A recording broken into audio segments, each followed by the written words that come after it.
Ladies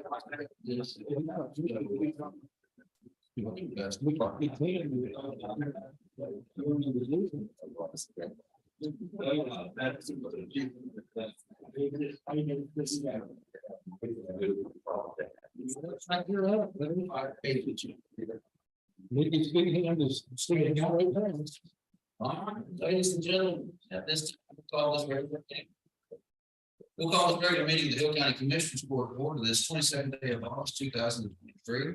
Let the record reflect it's 8:30 a.m. We're in the Hill County courtroom, the first floor of the Hill County Courthouse. This meeting is posted in the text going to 551, better known as the Open Meetings Act, and form established this morning. Appreciate everybody being here. Before we start, if you would, brother, can you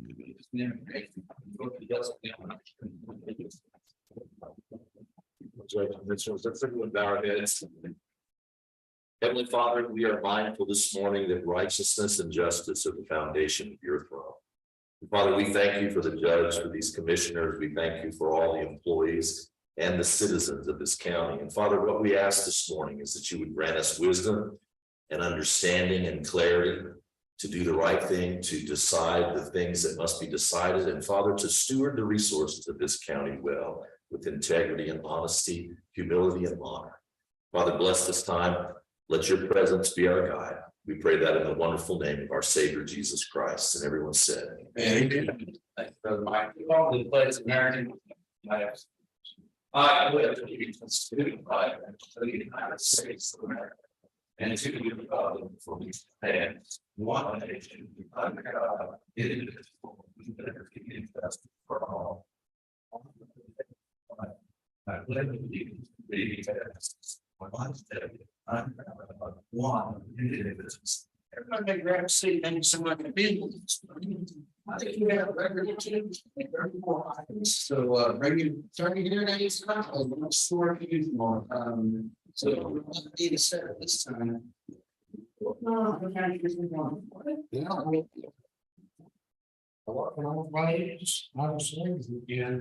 they stopped our thread on the ground because of barn maze and just doing sidewall shredder. We did have a commitment yesterday for $30,000 from an individual landowner to make a contribution to chip seal a mile road on the southern end of 1414. And we'll probably put that on the schedule for June of next year. But that's about it. Just trying to keep with all the dust and everything. It's just, it's just hard to keep up with it. Need moisture on the road. Just pray for rain. Well, I agree. Pray for the rain. God listens to Hill County. Every time we have one, we get a little more rain than we intended to ask for. So pray for a measure of rain. Mr. Crump, what's happening this morning? That's the same thing here. We quit shredding the roads because of maybe causing a spark and causing more problems. But hauling more rock, creating more dust. But if we ever get rain, those spots are going to show up, and then we'll be back trying to put it down in the mud. So just rock and re-rock. We got the bottom side of appreciate doing this. We shut our shredders down also. We do have a brush cutter running, and I think we're extremely careful. Been catching asphalt off of Highway 31 in the mornings with Tech Dot, and everything. We're hauling rock out of the pit and stockpiling at our finding yard. So getting ready for the inevitable rain we have coming in. I think you stopped on there, and we'll be an endeavor well worth its time now. I think so. Yes. Mr. Lake, what's happening with this report? Well, we quit shredding also, because it just wasn't worth it. And so the last few days, we've been working down at 218 North Waco, and on a building down there. So, I want to say thank you for that. That's the old sports service building you guys were aware, and they're fixing some weaknesses and parking in the back. So thank you very much. and there was a big hump that ran down there that I don't think it would drain to this. So we've taken the hump out. Thank you very much. I appreciate that. I know the sheriff's area is, sorry, trade place coming. What's that, the sheriff's office? Over the process and a couple new employees, one for dispatch, one for the jail. As everybody knows, we're out in several grass fires, and what they're seeing, what the fire departments are seeing is a lot of traffic coming into the areas, people want to see it. We would ask the people, please stay away from them because it's causing a lot of issues for the firemen to get to the locations they need to be.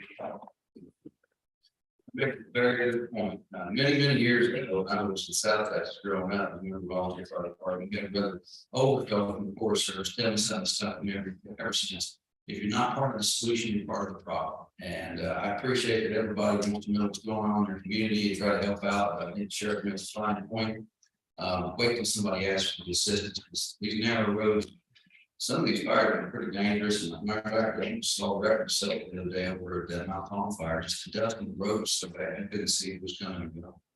But good deal, I appreciate that. What's that emergency management today? Fires. We get a meeting at 2:00.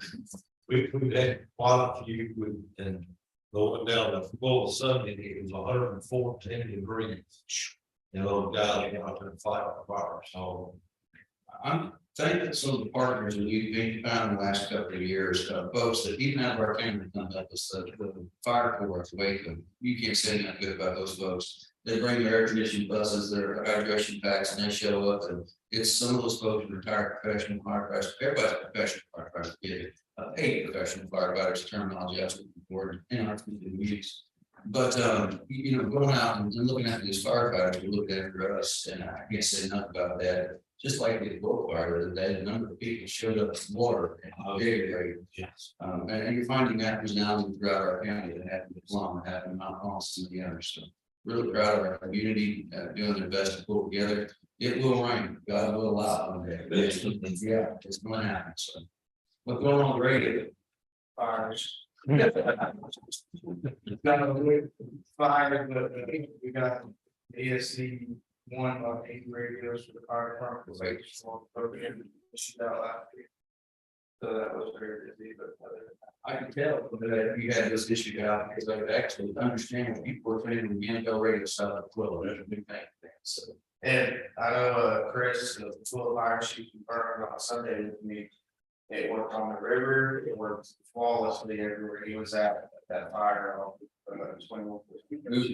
we've got a lot of great firefighters in Kansas. I don't think I've seen one out, but I was really impressed and paid professional firefighter volunteers and soft time. You know, one thing we lack out all of our Sundays is volunteers. It's harder to find people who are willing to put that out. When you have a leader like he is, somebody that is just cool and reflecting under fire all the time, have tactical understanding. It makes you really feel good about your community, and I think drag other people to those organizations. So kudos to him and his group for a great job. Just to add to that, so that was the first 10 minutes, 10-15 minutes, when he was cool, calm, collected, he was by himself. Oh, He wow. was a single man show, Wow. fighting fire. Regular shows was coming in and everything else. That guy had that powder voice, you know, that tone that just kind of puts you at ease. Anyway, thank you for that. Phillips having 1980s. Jeff, we spent, yesterday morning, over the office, they got their cabinets in, they discussed the cabinets they had made, we had to break down all the computers. We put everything back together, came back up and running, working with an electrician and a wireless internet provider over the cell block again. Oh, yes. And we can talk about it there.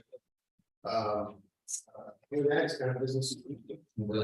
All right, wonderful. So anything from the auditor's office this week? Good morning, got just reports, a lot of reports on grants reporting. Good deal. Ms. Cook? Nothing. I got trying to yesterday and you're telling me nothing there. I like it. All right. Aaron, what's going on elections? Business as usual. Yesterday was closed of sign up for local municipalities, so I'll have a list of more elections coming up. Okay, well, good. I imagine we'll have quite a few. Then listen to the radio this morning. And yesterday morning, I imagine we did a couple. So great. Judge Skilling, what's going on in your part of the world? Here on our last leg of construction, we have a building and we're gearing up for legislative update tomorrow. All right, you guys let us set up there coming up. It's sergeant issue. Instead of whatever you guys get instructions, because I find that the county judges. Education deals somewhat towards the administrative, so sometimes we don't get as good at the judicial as you guys do. So I appreciate that. What's going on with ESD number 2? Here was busy, they had like 400, over 400 calls last month. A lot of those are problems simultaneously, so we're having to pull ambulances in from Johnson County, it wasn't necessary. We are seriously considering and will probably provide some radios to the volunteer fire departments also. So we're looking at our budget, we can talk about that. We appreciate the cooperation with that. I would tell you, this is the best radio coverage we've ever had. You know, with these cell phones, there's no one carrier that works everywhere. I get AT&T, works a lot of places, doesn't work in my house. Then my wife has Verizon, but there's not a single cell phone carrier that works everywhere yet. Our emergency communications have to, so these guys will put together a package that works well, and hopefully really going to improve public safety. And thank you guys for your efforts. Justin, what's going on? I know they're looking at you, that's what really can say. Hey, roller coaster, hey. Is that on you? Well, I did want to just, you know, a couple of weeks ago, we went out about people know the game rate, because we're Steve, I repeated that on my personal Facebook. I appreciate that. And had quite a few people reach out to me and so I'll run in quite a bit of 5 and 5. I appreciate the people's support. We're not looking for pallet racks down here, by the way, there's so much support, so. Waiting on that quote. All right, Mr. Larry, anything from you? This paper. Good deal, John. Everything pretty much held up, appreciate one. Exactly, I'm wood, Judge Russell. All right, cool, anybody else, selector report, got something you want to share with us this morning, if I can remind. If not, things coming along, we're still moving over at Covington Street project. Typically, you get down to the 80% mark, construction seems like it slows down, but we've had some pretty good meetings in the last week with those guys, and things will pick up here slightly. We're still looking at September as our movement date for fall into September more than but that moves along. Budget wise, it's going back through 1,700 lines of data and looking for typos and typographical errors and double checking numbers. There's still a lot of work to do. I appreciate the folks that have been helping us. And importantly, I appreciate the auditors sending over the numbers for capital outlays. So we can go through those, make sure we got those right, because that would be all embarrassing. We have to budget to pay a bill. We'll have a budget workshop later this morning. We'll talk more about it.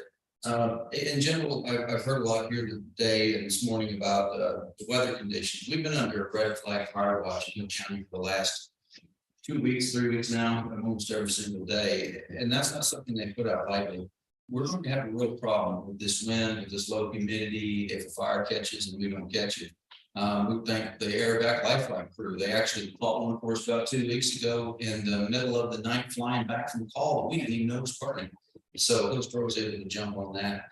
I can't say enough good about our volunteer fire departments and those around us. When we call, they come running. We've had people very minimal. How many times that's been Dawson, Ross, and Hill County in the last couple of weeks. So it's a joint effort, and I ask the public for their effort as well. And that is, there's some things I'd like to do. I'd like to go shred some cattle pastures, but as you heard these gentlemen around the table, that's a bad idea right now. I got a corn crop that I'd like to plow the stubble in here. Again, I hit a spark with it. That's a bad idea right now. So I'm sitting there kind of anxious knowing there's a lot of work to be done, but at the same time, it's just isn't the time to do it. So we ask everybody's cooperation. It will rain again. It always has and it shall. But just hang tight. If you're doing anything outdoors, remember we got a burn ban. We got to put on the 25th of July. It's on for it's something that we all have to do our part to make sure that we can overrun the resources we have. These folks, these volunteers, you can't believe how hard they work. You just got to see it with your own eyes. It's pretty incredible.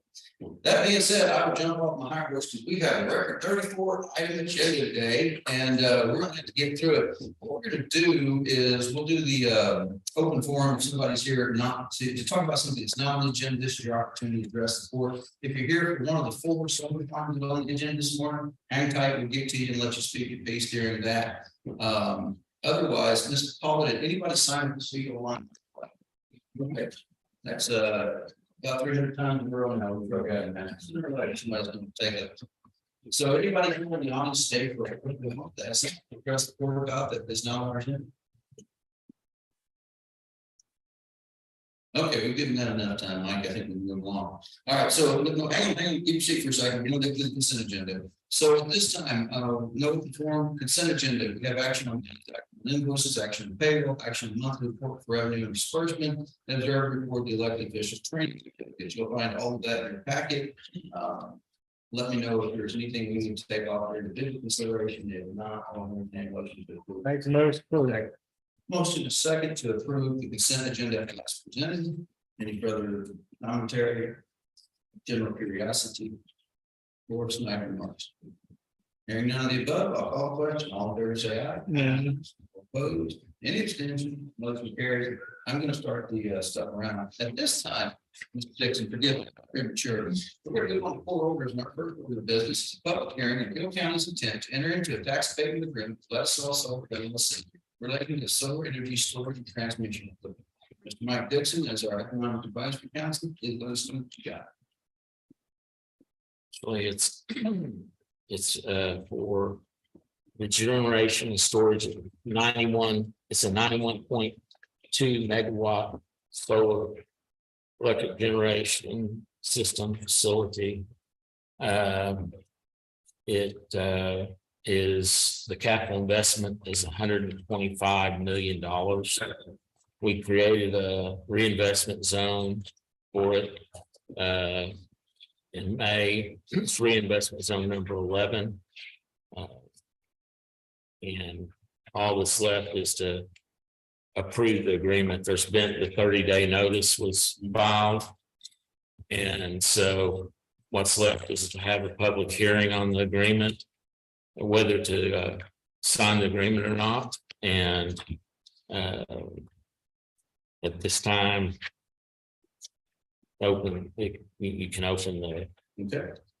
Is there anybody here to speak for or against or indifferent about Legacy Solar LLC? Just for your reminder, this is a project that's taking place west of the city of Hillsborough, Highway 22. There was a property, I guess, local new properties. That's about 1,100 acres in the south side of Highway 22 that run almost all the way to the city of Peoria, maybe to the city of Peoria, actually. So is everybody speaking that today? Yeah, come on. Yeah, what you got? Thank you, Judge. and Commissioners. My name is Mike Pride. I'm with Katie Andrews out of Whitehall, Texas, and Mr. Peters, Garrett Peters, he's been here quite a few times from our office, so he works with me there. As Mr. Dixon said, it's a Legacy Solar, it's on off 22 area. And it's 91.2 megawatt AC, and capital investment are really probably the taxable value because it's $25 million. Okay. And the NTP for construction was spoken in about March of 2024. And COD of around June of 2025. So I would guess probably if construction starts on time, I would say you'd probably give a CWIP value of about $30 million, 25 to 30 in 2025. And it's being developed by a really high field energy industrial Grinelia Solar. Grinelia Solar really would be the company that builds and owns and operates the project. So, and right now, I know they have a project up in Childerston side too. That's a very large solar project. So, and a lot of others around the United States. But that's about all I have here. And answer any questions that you needed. Is there going to still be some cultivated land in production? That, well, I do not know that, but I was probably across the road. okay. So I'm thinking it's probably going to be around, I know the RZ is probably around 1,000 acres. So it's, there could be something. So I can certainly find out. And it's the setback. And there's setback on. Yes. 500-foot setback, and then there's a road use agreement too attached to this, I believe. Yeah, there we go. So there's where we're at. It'd be under exhibit. So construction will be. C. Approximately March of 24. Yes, sir. Yeah.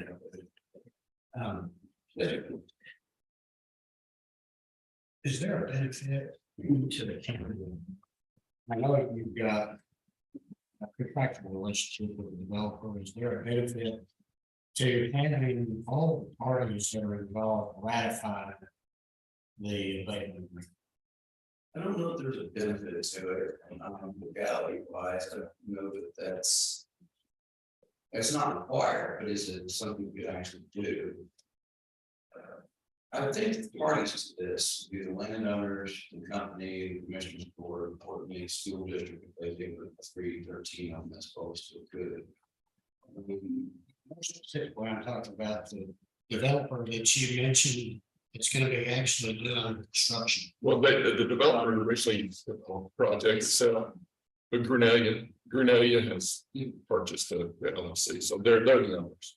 Yes. But I just wanted to mention that Highfield Energy did originally. So what I do is any assignment, the contract provides that any assignment that person takes on. Probably should. Yes, It's the same responsibility takes on this agreement. I just started to see the name here, that's fine. Yeah. I don't know, this is very long now that there seems to be experts that do this, and this, for example, fall back there, or put these projects and packages together, if you would. I had a group that went around about 313, going through county, made all of those. And then that package got put up for sale, or they had a customer in mind, they were ready to transfer to that entity. And we make sure in our economic development agreements or use agreements that assignment is something that we're well covered on. So if they get attached. Yeah, exactly. If they trade the LLC, they sell it, they whatever. This goes with it. So If they don't comply, then they lose the whole incentive. That's the other thing, because that's how we ensure compliance. Again, we don't have any other resources to do so. But this is really good. If it's not that way, then the whole thing goes away. And most of those, actually, you probably don't want them done on project anyway. Exactly. Because they do really early stage work, so. Any other questions? The audience? Anything else for a public hearing? All right, hearing none, I will move to close this public hearing, and we will move on to let the record reflect the public hearing on Hill County's intent to enter the tax abatement agreement. Thus also come to see legislative energy transmission was held this day, being closed at approximately 8:40 or 8:49 a.m. Moves us to number 2, which is discussion and possible action and approval of tax abatement agreement with Hill County Texas Water Solar LLC. Gentlemen, previously created reinvestment fund number 11. We have taken this, the form of this tax abatement agreement has been negotiated by our council.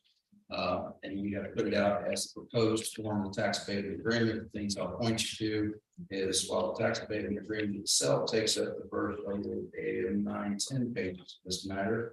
The rest of it is going to be exhibits, mainly road use and repair and usage exhibit. You will see under exhibit C that lays out what their duties are to maintain new county roads and come to where they can and cannot go. It gives us the authority to enforce this. See, which is 11. We're acting on getting out here, it's tax abatement agreement. So there'd be this one. Yes, this one order anymore. Agreement for points. Let's go. This one, and then you on page 11, you on the signature sheet on where you have to sign, or I have to sign, I guess. There's not. And on the road use agreement, all the commissioners sign off on it. We did, so 2 of these, let me clarify for the audience, because I'm confusing myself, and may confuse you too, and I apologize. Remember the first 2 of these, we previously created reinvestment zones, reinvestment zone 10 and 11, I believe. That sounds right. Yeah. So and what we're doing today is taking final action on the tax abatement agreement. So the first 2 are the last step, the tax abatement agreement. The second 2 will be creating reinvestment zones. Gotcha. Well, thank you. So is there a question regarding the action? Hearing none, I'll call. Is there a motion to approve? Do I have a motion? Is there a second? Second. Is there any further discussion, commentary? Hearing none, I'll call the question. All in favor, vote aye. Aye. All opposed? Nay, one against, and any abstentions? So what we'll have is a vote of 4 in favor, and Commissioner Holton being the nay and no abstentions. So thank you. I'll get these signed and give those to you. That moves us to number 3 is a public hearing on Hood County's intent to enter into a tax abatement agreement with Midpoint Solar LLC regarding a solar energy storage transmission equipment. Okay, basically. Okay, this is an 88 megawatt generating facility with 100 megawatt of energy storage. It has a capital investment of $140 million. We created a reinvestment zone for this. It's reinvestment zone number 10. So again, this is the last step in the process. It's actually entering into the agreement with Midpoint Solar LLC. Ladies and gentlemen, the audience, those joining us from home, is there anybody here to speak on or speak for or against or vehemently on? Good morning. My name is Troy Reed. I'm with Ernst & Young, the senior manager of property tax based out of Austin, Texas. I represent Midpoint Solar. Midpoint Solar has been developed by Samsung Renewables. And as Mr. Dixon says, it's anticipated capital expense is $140 million. It's a solar plus battery power generation facility, and starting construction is set to development efforts go well in 2024 with anticipated COD at the end of 2025. Midpoint Solar has a 313 agreement with both Blum and Covington ISDs. It's obviously it's located in the northwest portion of the county, and over the past several weeks been working with Mr. Dixon on the road use agreement, and here to answer any questions you may have. Appreciate you. Thank you, sir. Appreciate you being here today. Any questions, any commentary about Midpoint Solar LLC? I don't want to think about being flippant. I'm just giving everybody a chance. If they got something to ask, I'd rather have said it now. Okay, hearing no commentary, nothing further on the Midpoint Solar LLC. But we close this hearing, and please let the record reflect the public hearing was held in this attempt to enter a tax payment agreement with Midpoint Solar LLC regarding solar energy storage and transmission equipment. That hearing was closed at approximately 8:52 a.m. And that moves us to number 4, which is discussion possible action on approval of tax abatement agreement between Hill County, Texas, and Midpoint Solar LLC. You'll find the form that agreement is previously approved by the store. The agreement is not approved, it's the form of it. And again, you look at this, the project with a 10-year, 212 abatement. Then further, it goes into the obligations of the parties, and maybe the recap here what all applies. If you move on to page number 12, you find exhibit A in this matter, and that talks about the partnership. It's only three different landowners that are involved in this, so it's a little smaller than we've seen. It shows you the parcels on page 13. The exhibit B is a description of additions and improvements to the project. Exhibit C again is that regulation or approving the road use agreement between Hill County and Midpoint Solar LLC. And it defines what their requirements are to use the roads, importantly, the pre-construction survey. And then they have to provide us a roadmap and designate the roads that we can agree on, that they will use, and they have very necessary or responsibility of the developer and not the county taxpayer. To the extent that this applies to any of the roads that may be in that area, I don't think there's a whole lot in this room. It protects the county and our investment in other bridges. Anyway, so that's that $100,000 deposit before we start construction, either half with the treasurer or a acceptable letter of credit or payment. gotcha. Okay, so let's see. So we have our setback here and Should it be a setback? setbacks in the agreement. The setback on midpoint, because of the small notes of it, was negotiated down to 100 feet. Because there wasn't room to, 500 feet is football field and a half, and it was difficult to fit the footprint. But I think anything, I don't know the operational stuff as opposed to then the other stuff will be in that area, but the reality is that was a special variance. I don't see that. Setback when you. Okay, let's go with that. You can stay where It's it's- in the back of the. It's in the way you used to drink, right? No, it's in the actual room. Number 7. Thanks, Joe. You'll find out the Joe's number 9. Or we can start there, that's a setback. All the above ground facilities should be located at least 100 feet from any permanent residential structure, whether or not occupied. What we will set back in your lack of way to right of the livable on a parcel of land, not county of parcel of land. With residential structure, look, not livestock, property with the owner as leaseholder, easement interest on it. And notwithstanding foregoing or anything herein, the contrary, the county hereby acknowledges and agrees that it shall not be a breach of this agreement if once it's facility installed, a residential structure is thereafter installed, causing such facility to be located within the former setback.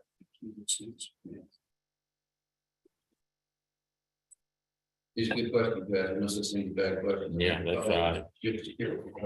We are, I take it for granted that we've seen a lot of these and gone through range many times. So there were no bad questions here. Only good ones. Any other questions on this matter? All right. Well, with no further discussion. Is there a motion to approve? Make a motion for. Motion to approve. Second. Any further discussion? Well, I think this would be a boon to either one of the two ISDs or both. They've not had a lot of economic activity on ISD, and this is not person very excited about. So we excited about them. All right, let's get to my call question. All in favor, say aye. Aye. All opposed? Nay. Yeah, any abstentions? Again, please let the record reflect that the vote is 4 in favor, 1 against, being Commissioner Holcomb, and the motion does pass. Thank you, gentlemen. So that's going to take us on to number 5 today, and that is, hold on, I'm trying to write and do something at the same time. All right, number 5 is a public hearing, matter of proposed designation of certain property in unincorporated Hill County and reinvestment in the chapter C, chapter 312, that's property tax code. This designation would allow for tax payment agreements to be entered into throughout the county and with owners' personal property, equipment, and fixture within the reinvestment zone. The proposed property to be considered for reinvestment zone generally described as, and yes, I put a description in the agenda, so there was no qualms about it. I did get some contact from ISO. Used to be a project that's south of here, down here next to the woods, Scotty. Talking to the gentleman, Mr. Aaron Walters, and he pointed out something, and we're going to do a better job of writing burden this in the future. But notice clarification note at the bottom, I think, of the names of the property owners. And that note reads as follows: by statute, reinvestment zones have to contiguous and all parcels have to be contiguous, and all parcels must be listed regardless of how much the parcel is used. This particular parcel I'm talking about is parcel 122150. It's 120 acre parcel, of which only about a 30-foot by 500-foot easement is being used to connect those parcels to 122153, 122149. There's a lot of opinion about this, both for and against this county. I don't want anybody to think we did stuff on you if we disagree. One that brought my attention is some folks didn't know everything that had gone on and done something we do. And you know what? The man's word is what he's got. Fair enough. So I just want to point that out. Just because someone's property is listed in here doesn't necessarily mean that they've entered into some kind of development contract along with the solar farm. So that's a promise I made to Mr. Walters, and I would state that openly. I'm gonna keep my word on that deal. So you can look at the boundary of this reinvestment zone where it needs to be. Its designation would be county reinvestment zone number 12. On the next page of your agenda, you have a map of this thing. As you say, they're getting more creative as time goes on, problems get smaller, so anyway, that's where we're at. Go ahead, sir. Okay, this is we published for a public hearing on approval of the reinvestment zone for OCI Hillsborough LLC. It'll be reinvestment zone number 12.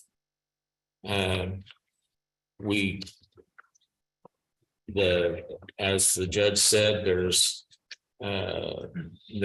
a description of it. The proposed project is a 200 megawatt generating facility and a potential 200 megawatt battery energy storage system. The proposed projected capital investment is $320 million, which is a big chunk. So at this time, I guess we have the public hearing on it. Anybody that wants to speak for or against, and then after that would be the action on the order creating the reinvestment zone. And then there's one more thing. We have to approve the form of the agreement so that you can send it out to taxing jurisdictions. So what did you say the completion was? The completion? I didn't say the completion, but data completion. $340 million. The capital investment is 320 million. Right. Is there anybody here to speak on the matter of public designation of certain property in the Hill County reinvestment zone under chapter C, subchapter or chapter 12 of Texas Property Tax Code? Yeah. Is there somebody on? No. You want to go first? There you go. Got some handouts for y'all, give some information about the project.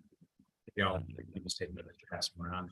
Judge, commissioners, thank you for having us today. My name is Stephen Van Dyke with Cummins Westlake. I'm a tax consultant that kind of helps companies navigate the 312 process. We have James Scott with OCI, who is a solar developer for this project. So I'll kind of turn it over to him, let him talk about his company and the project, et cetera. Well, thanks. Thank you, Judge, and thank you, commissioners. I don't want to take up too much of your time. I just wanted to introduce ourselves, let you know who we are, and a little bit more about this project. OCI Solar is based in San Antonio. We are unique in a couple of factors. We were the first to do a utility scale solar farm in the state of Texas. And we have one that we continue to own and operate in San Antonio that's now over 12 years old. So we have a bit of a track record. There's some pictures of that in the back. We're curious about it. We're proud of how we run it. We now have developed more utility scale projects, not more megawatts, but more utility scale projects than any other company in the state of Texas.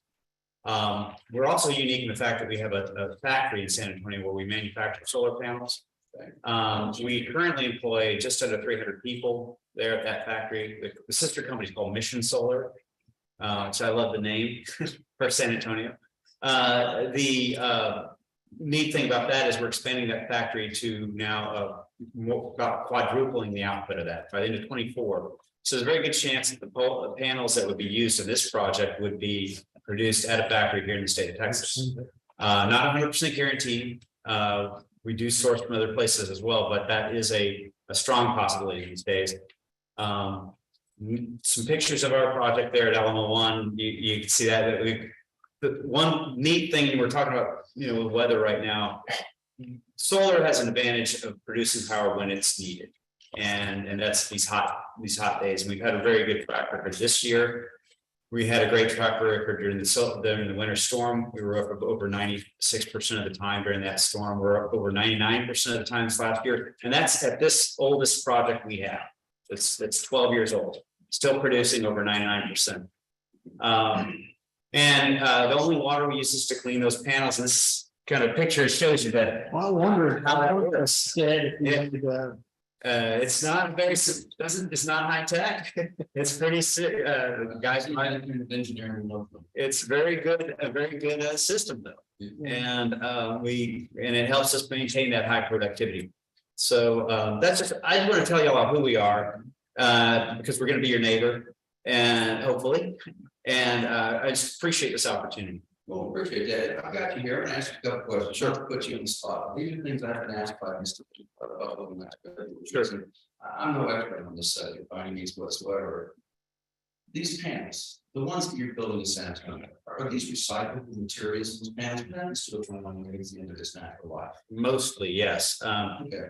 So the components of the solar panel, in fact, we've been working with Hyundai and some other companies about recycling batteries, but now we're looking at other possibilities of the recycling panels, and there's companies now that are entering that marketplace.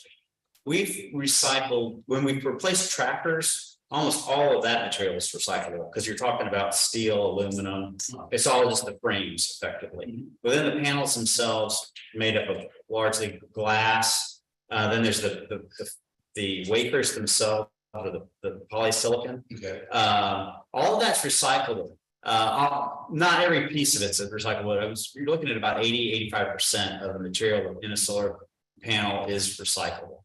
Some of those coatings and films are not. But we talk about wires and things like that. So the hope and what we think is going to happen is as I say, as this industry evolves and then sub industries evolve to take advantage of that, to take old panels, refurbish them, repurpose them, and that sort of thing. Okay, the second question I've got, and I think it's due to what we heard us talk about a minute ago, fire danger. Obviously, you guys have got a lot of money in these, and you got some neat pictures here. These are the home. See this is sheep grazing. What do you guys do to control weeds, keep the grass from getting too tall? We've got, I don't want to embarrass anybody, but there's solar farming happening right now. I think anybody goes by it, they hold their breath and make sure they're not breathing extra hot air so it doesn't set it on fire. Yeah. You know, when you've got grass this tall over areas that were traditionally farmland and didn't have that, it does kind of present a greater fire danger. What do you guys kind of mitigate that? It's a combination of things. Grazing, you see that, and that's I think those pictures were taken in either Alamo 1 or Alamo 2. Okay. And mowing. You know, we've got constantly, there's people out there constantly, either with the animals or with mowers. Down there, we have one guy that does contracts for both. He grazes and he mows, and he's just kind of he's a neighboring farmer who happens to do it. We've talked to folks here actually, specifically to this project. We've talked to neighbors who aren't participating in the project. I don't want to name names because I don't want to, but you know, but they've offered their time and services and help with grazing operations. The thing is, we've got to keep that grass down exactly for the reasons you said, and because it's a huge investment, we don't want it spreading anywhere else. We're naturally going to have fire breaks because of the roads on the perimeter of the property. Honestly, that's more to prevent. We're as worried about fire coming into us as we are about, you know, it's kind of a two-way street, you know.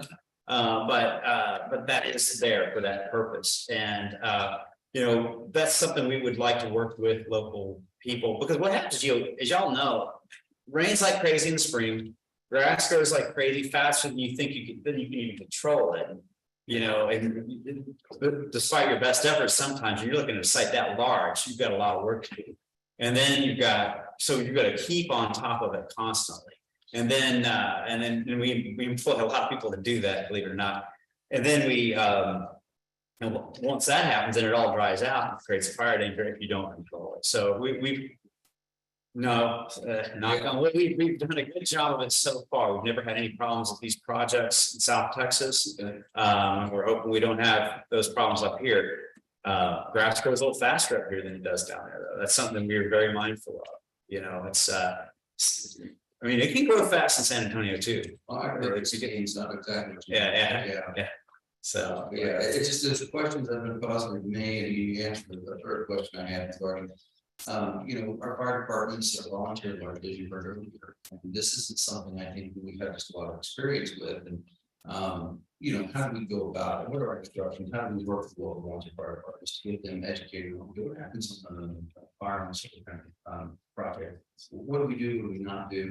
And if you're not going to be offering any kind of instruction like that, we're sure we could work with you definitely on that. And And again, it's a two-way street. It helps us, you know, to be honest. And the main thing is to keep the access, you know, make sure that we have folks on site that can grant, you know, can make sure that people can get back to areas that they need to get to.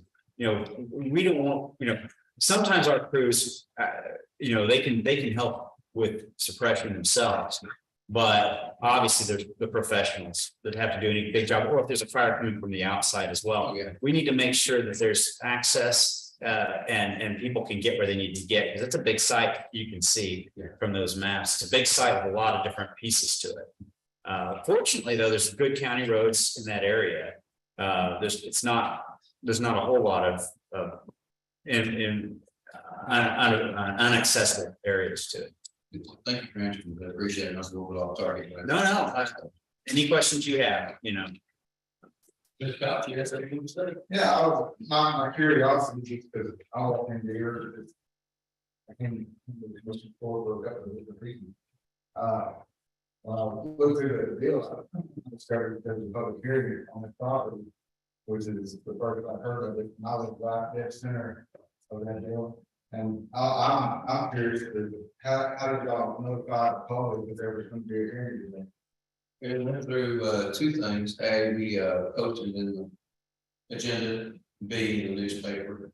But I know there's a lot of people who told you this. Okay. I've heard the one person here. Heard from quite a few of them. It's just, it's odd to me that we have this, and I know several farms in the area, or in that area, that aren't here, and I know they're stand up and talk.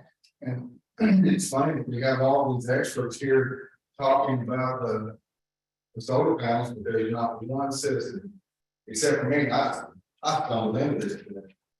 So I'm just, it's odd to me that it seems like we're kind of sneaking this in. Oh, no, I don't think it's So I'm telling you right now, I believe that they remember this. I worked with a couple of these sites, and these are nothing but I forced me.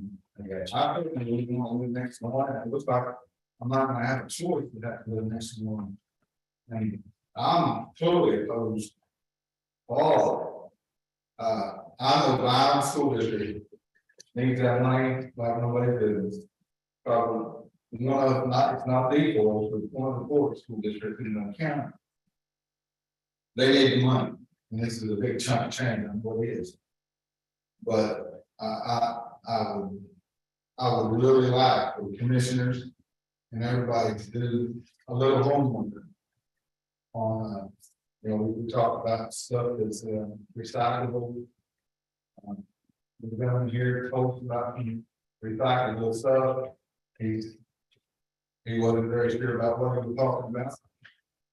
I think we should do some homework before we pass on them.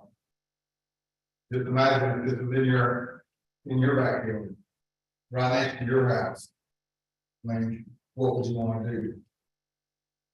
I certainly am opposed to it. It's just me. With one citizen, one person in county. I know these guys have a job to do. But that's my thing. Appreciate you making the shut. Thank you. Make a comment. Yeah, well, So this is just for the reinvestment, so this is not for the agreement, so this is just merely setting up the boundaries of where they have to put the facility, so we will be coming back in over a month to kind of do what they did for the previous two. and just to be clarified, those questions I asked, I don't use your names, but they were all asked by people on this list that have contacted me over the last 3 or 4 weeks since we've had the notice out there. Yeah, this notice of this is published in the newspaper, notice needing published in the newspaper and posted. You know, We can all disagree, and that's okay. I just don't, but I think we try to sneak anything. That's the last thing we do. Anybody. I understand what you're saying. When it comes to properties, you look at properties, you don't see my name on the property list anywhere. Right. But I don't have that center. My name's not in there anywhere. And I think that if you guys are serious about wanting to put this stuff somewhere, you go around and find out whose property there. And I mail them. I didn't see anything about anything. And I would think that would be number one. Well, the exhibit on page 13. If you were, and I come from the oil and gas background, this would be front lines from bad faith approval. Because of the way that this outline is drawn, that you just use the connecting road to pull in properties around the outline of the project that may or may not have been contacted. So Or on may or may not be under agreement. okay, on that one, I can talk to that line because that's why. This piece of clarification is in there, that individual, he rendered easement to his neighbor and just the easements only, just paid him very clear to me if he wasn't putting the rest of this. That track is non. No, it isn't. It's what connects that track to the rest of it is that easement that goes right there. That area right there is the easement. Again, that is the reason for this. We just contacted that gentleman about 3 weeks ago. So. Will there be a setback or a green barrier? There's 500. There is a 500 foot setback that is from occupied residences. I'm happy to talk to you individually later after the meeting and talk about visual barriers and that sort of thing. We've worked with people. Normally, I apologize if it's not come up because normally in rural communities, everybody talks to everybody, and it's kind of. We've been working on these leases for over 2 years now, and so everybody seems to know what's going on. In other places, normally landowners will come to me and say, "Hey, I'm concerned about this," and then we'll say, "What can we do to address that concern?" So and that's the situation here as well. We'd be very happy to, talk with whoever we can about trying to make, setbacks, visual barriers. And I know in one case of a landowner who wishes to participate in this project, he was concerned about his neighbor, I don't know, maybe even you. And he asked us about put in his contract a visual barrier because he didn't want his neighbor to have to look at the panel. So we said, we agreed in his contract to, yes, we'll put up 500 foot, not just, I don't mean 500 foot setback, I mean 500 foot high fence that's not chain link, it's. I know what they should. Yeah. I know what you're talking about. Yeah, so there's things like that we can do. Not everything's gonna be perfect, though. I'll grant you, It's when you buy a piece of property, and it's, you look at the wind farm. I bought my property, a wind farm in there. That wind farm is 20 miles away. Yeah. But you can see it from my. Yeah. And it's an actual, especially in the middle of the line. Yeah, it's. 4,000 when you rent a light center. Yeah. So it's just one of those things, you buy a piece of property, you're looking for beauty. Yeah. And then the next thing you know, 15 years down the road, now there's, I saw the farmer that put up just south of me. And I'm amazed at the size of it. Mhm. I'm like, I can't believe how big it is. Mhm. And then when I looked at this morning, for the first time I've ever even seen it. Like, oh my God. And and it's completely surrounded. I heard that it was north of me. And I wouldn't have to worry that. No, it looks north, south, yeah. Yeah, you're right. So, well, it is what I saw. Even my watch is gone. The things we can do, we've done this, this is something we talked about with other folks who come in and let us know that. Land ownership is I own the neighbor's land. I am not, and I can't control what he does. And what I can control too is without a contractual arrangement, where they go, what roads they use, and they do things or we garbage trucks. So that being said, we're predisposed to entering into agreements with those to get the contractual ability to go, okay, this road that's on you, you're gonna fix it, the taxpayer's not gonna fix it. At the same time, we use these agreements to go, okay, you need to put a green fence, you gotta put some kind of barrier around this property, and the same walk we made every other single person that's coming here with that issue is that, hey, this is something that matters, you're right, I hated it when I porched slab in October of 19, and I saw nothing across that valley. And those sitting in that concrete dry, they just be salt on top up there, and I cannot help the front porch. But again, I'm those that got the credit, because I carry one of the things, so it's my fault as much as anybody else's. But at the end of the day, it comes down to, do we have the ability to stop this? The answer is no, we do not. The attorney general made that very clear. And the order to not on the AG's office like we. So the best thing I think we can do is work with these folks to try to find a mutually acceptable arrangement that pleases as many parties as we can. There's never going to be anything that pleases everybody. It's just not possible.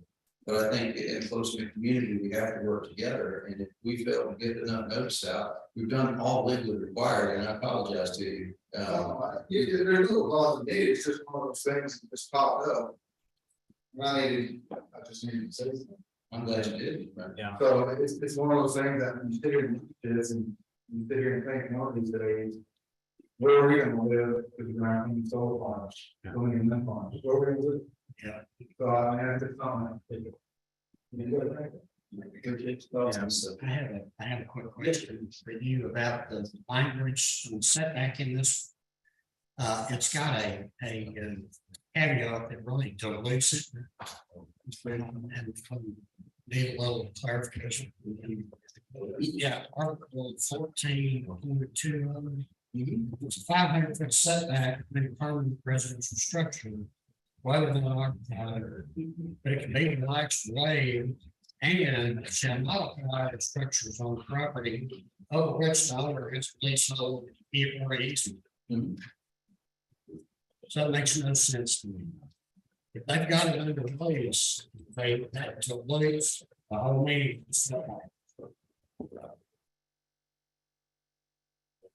I'm looking at their paragraph, so is it working on next year? I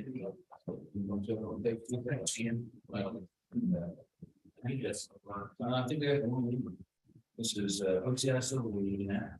That's OCI. Yeah, oh, it's your page 10? Yeah, page 10. No, no.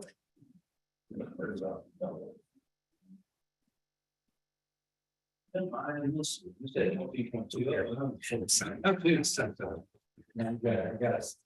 bet this one makes me.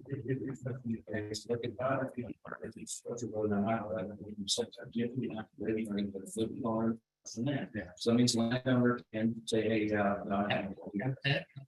residents located on the private structural property, which the owner has a lease. So the landowner of the property should say, hey, I want this here to a person leasing this there, not in one here. It's who has the ability to enter into actions wherever they. They've got a lease, they don't have to lease it back. Well, I read it a little bit differently, might take it be the landowner would be the proper party to waive this man setback, not lease. That's not what that says, because the code, so by definition is the solar. No, sir, no, the owner not selling the company, the owner is the property owner in these right here. That's what's. Here and after, oh, sure enough, you're correct, and I think you're catching that. That is a good catch, Ganesh. Here and after, you are lying against the lease. I could be reading it wrong. No, well, the way you read it with that definition change, that's not an issue. Well, the owner, what it's saying, the owner is the company, okay? And it's saying, if you've given us a leasehold, then you've waived your right to complain about. But this is our tax abatement agreement. Right. And part of that is you're gonna have 500-foot setback. Right. Period. And that's not what this. It does have a 500-foot setback, but if you, in the easements, they have their own setback language. And it's. This language is works in our tax abatement. If we can't make that set there, so. They already have setbacks in their leaseholds, and if this is for it to make sure if they don't, that we have. We haven't seen their lease agreement. I don't know if they've got. I think you have to protect the people that don't have a lease. It's mainly to protect, it is protect the people that don't have a lease, because That's my whole point, protect you.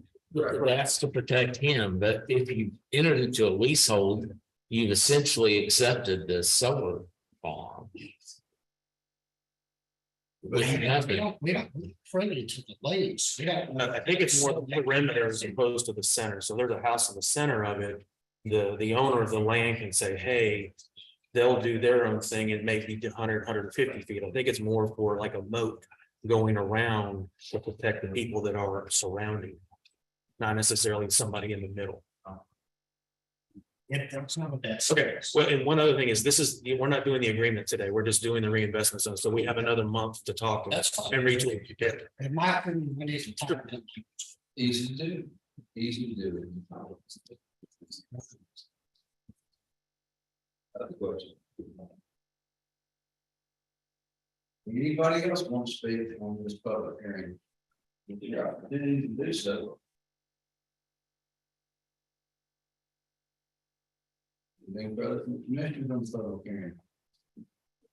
All right, well, I'll move on to item number 6, then, and that is to close the public hearing.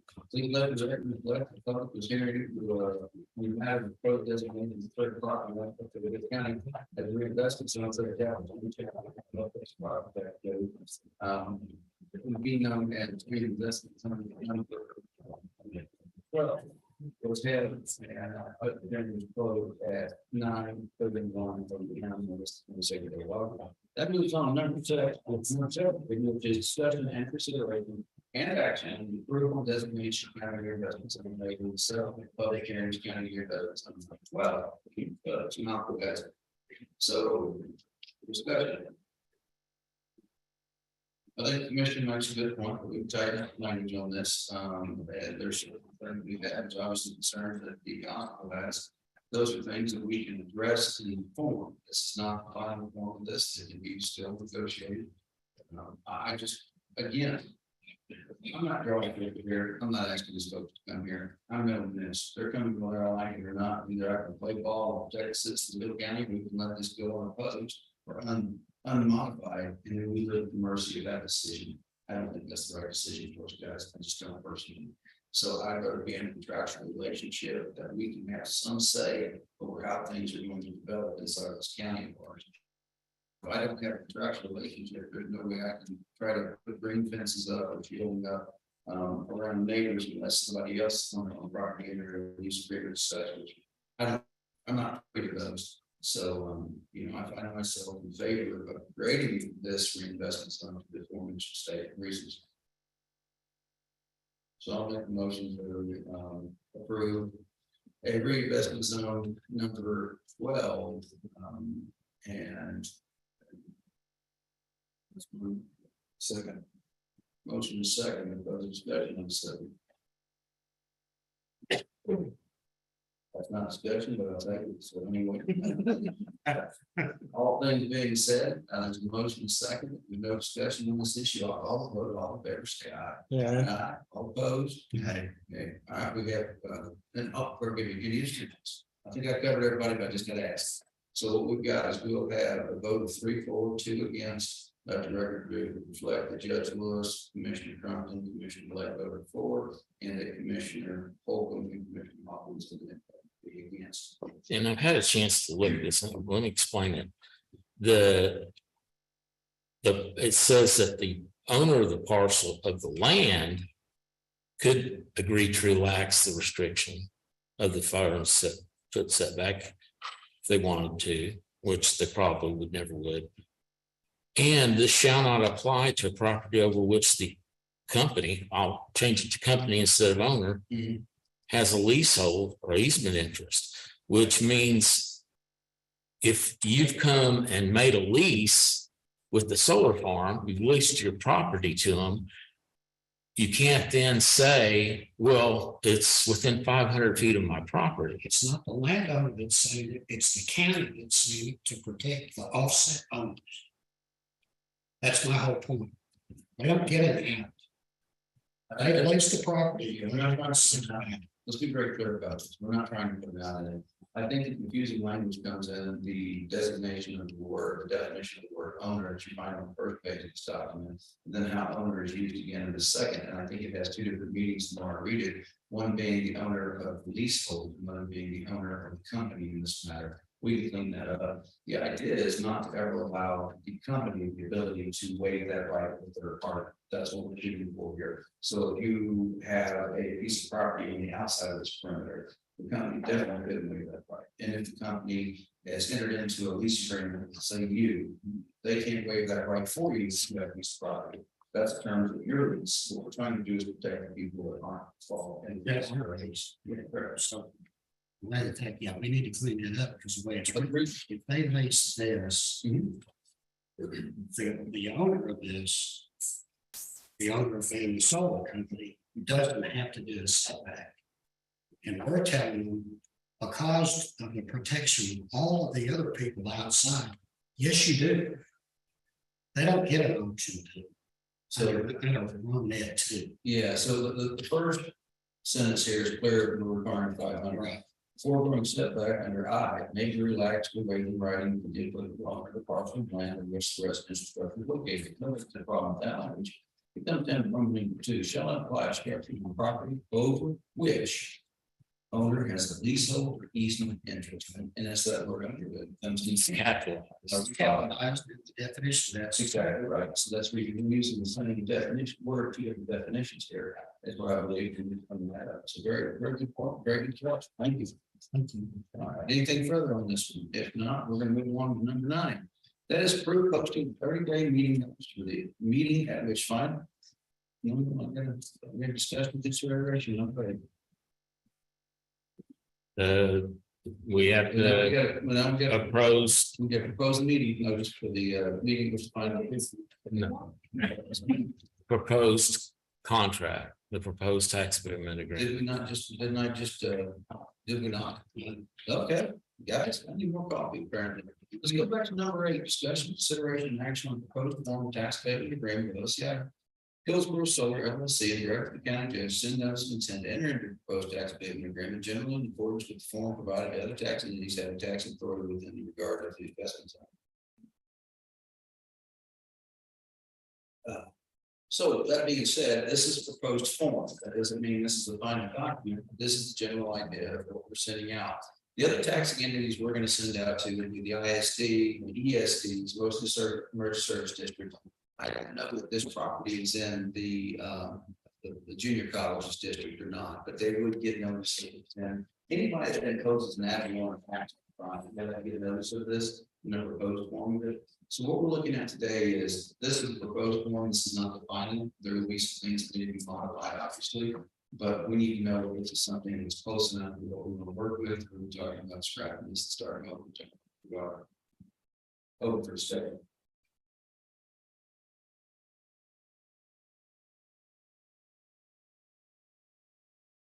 Anybody?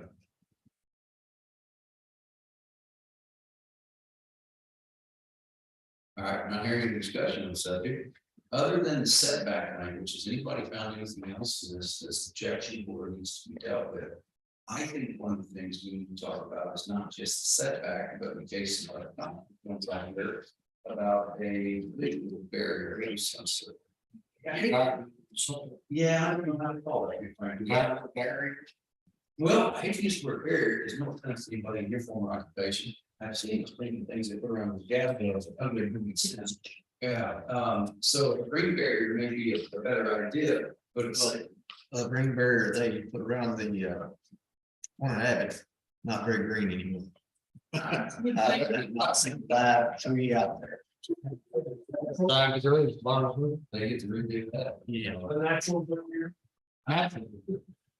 Yeah, both power and also largest terrace. But it obviously really comes some kind of language regarding the visual barrier of what's. So what I'm saying is, they've got their obligation, they put up a green barrier, but they didn't maintain it. So is that something we need to put in there, the maintenance of the green barrier? Most definitely, I mean, yeah, there's no point putting it up in the guy. They planted a tree, they got that done. Yeah, but we gotta make sure the trees, that's more than one area, that means part of our process. So those are all things we need to include language in. Is there anything else you guys can think of that we need to include language? None of that young Tom saw it.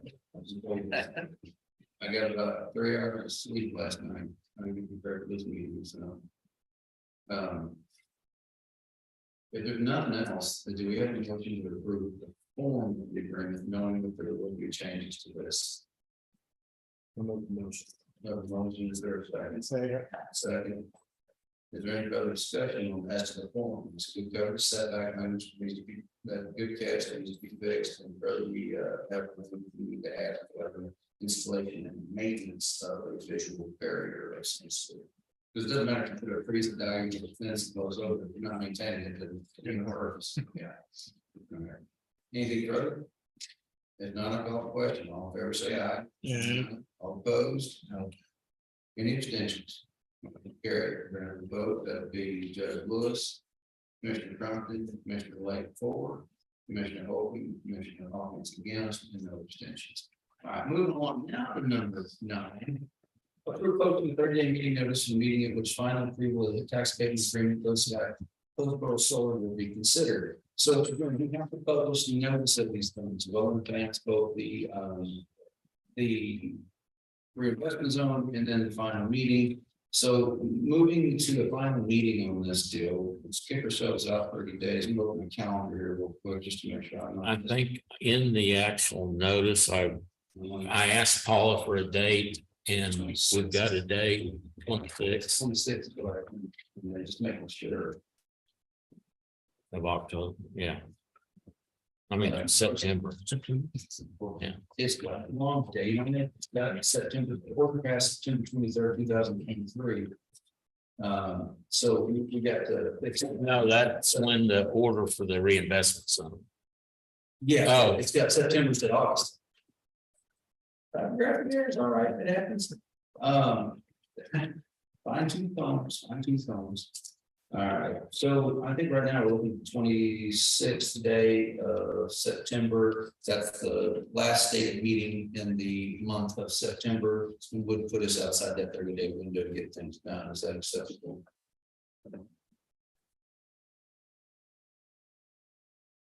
Hearing no screaming at me that it's not acceptable, that would be my motion that we hereby to a person in 30-day meeting notice for the meeting at which final approval tax abatement agreement of OCI. Well, so I will see to be considered a date being the 26th day of September 2023 at 8:30 a.m. during a regular meeting for the County Commissioners Court. All right, that's my motion. Is there a second? Second. Motion is second. Any further commentary? If not, all in favor say aye. Aye. All opposed? Any? Okay. I didn't hear. I'm sorry. I'm trying to call it. Yeah. Okay, good. All right. Any abstentions? So what we have is Judge Lewis, Commissioner Crompton, Commissioner Lake for, Commissioner Holcomb, and Commissioner Hawkins voting negative. All right, good. Moving along, number 10, public hearing of the matter of proposed agreements that proposed designation of certain property in Gulf County as a reinvestment zone of subchapter C, chapter 312 Texas Property Tax Code. This designation will allow for tax abatement agreements to be entered into by the county with owners of personal property, equipment, and fixtures within the reinvestment zone of property is to be considered for the zone designation, generally described as the property rest will encompass roughly 800 acres located in central Gulf County within the Hillsborough Independent School District. As you can see, this is a total of well, really it's 4 landowners with multiple properties. And the proposed boundary of this is on the 4th page of your agenda. We printed all of that in, so you can correct it. And so at this point, we are having a public hearing. Go ahead, Mr. Dixon. Hey, this is 3W Solar LLC. It is a project that is it's for 110 megawatt generating facility and a potential battery energy storage system. The projected capital investment is $132 million. Again, this is just for approval of the reinvestment zone at this time and approval of the form of the agreement. And have to have a public hearing on this one too. All right, we'll open the public hearing in the matter of a potential reinvestment zone designated county Hill County reinvestment zone number 13. In regards to a project named 3 Veterans Solar on the 3 Solar LLC. I think that the form, we'll get to the form in a minute. This is like a conversation. Anybody can speak about it. Hello again. Oh, Kevin Gibson here with the project. Kind of like you were speaking earlier, how people package things up and sell them off. This was originally an OCI project that James had been put together from OCI, and then Kevin and their group bought it 6 months ago. Started about 6 months ago. So he's here to kind of talk about his company and the project a little bit, and then answer any questions. okay. Give you guys a little bit of information. Just a fact sheet, didn't give you a full presentation today. Thank you, Mr. Jason, for the introduction on the project information. We do have 4 landowners, that we've been very close contact with, around issues that you guys have brought up. We are addressing the setbacks, in our design, in our layout, and our accessibility. We do have 2 county roads that we do have to, our access and use. One, we have to definitely upgrade to use it properly. So we're working with, both commissioners, a little bit of preliminary discussions about that, what it might take to do that. Also, TxDOT, we do have 2 state roads that are very big. We have a school, it's not part of Hillsborough ISD, North Christian, or North Hill County, Christian. Sorry, it's on 309. I didn't realize that. It's not a school zone, designated school zone, but it's definitely an area, consideration of our traffic patterns and things of that nature. But where we are today, we are in the process of selecting our contractor. We are a build own operating company. We will own and operate the company. We're not just a developer. I am an employee of that company. We do have ownership, like we said, of a company, a US based company. And we're working towards getting this agreement, put in place. I'm here to answer any questions you might have or anything. I know we'll have an opportunity to go into more detail with the 312 hearing, hopefully in a month, and we'll be ready to, follow through with anything we need to. Gentlemen, questions regarding this project? The estimated value, 132 million. Cost. It'll be lower on the next value. 110 megawatts, so Yes. this is not a vote to anybody. Seems these farms are turning a little smaller nowadays. Is it difficult to build a landowner? Issue or is it these are the kind of projects we usually see? It just varies based on location. As you guys would probably know, the Encore locations are key. Yeah. Cost, they have 2 good sources for location up there. yeah, we have one primary, because we are working with Encore now. They're in the process of moving forward. They will be part of our shared use, and we have to address that to their standard as well as the county standards. And that's when moving that property, that's Yes, 1327, it crosses 309 and 1327 is it goes across, I believe, 309 into 1327.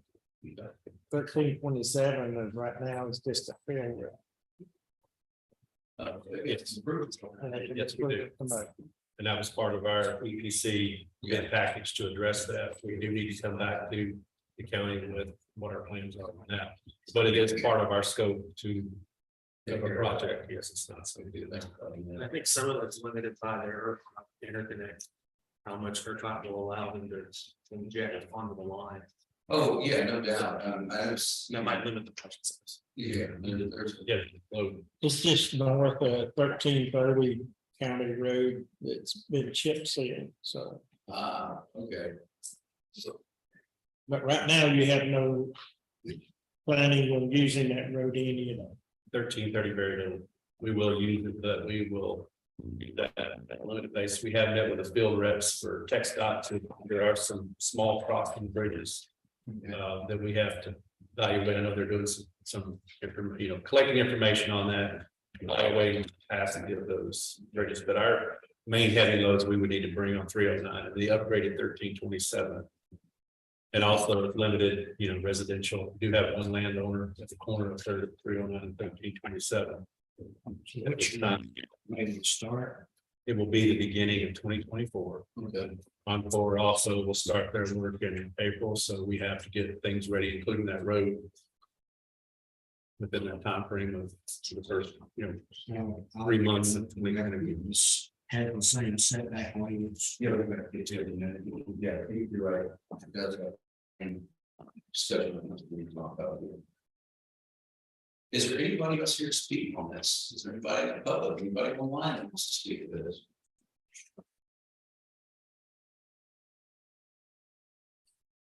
Okay, I'm not hearing anybody else, so we move on to item number 11, which is public hearing, because the record, the public hearing was held on Hitch County Meter Code Reinvestment on number 13.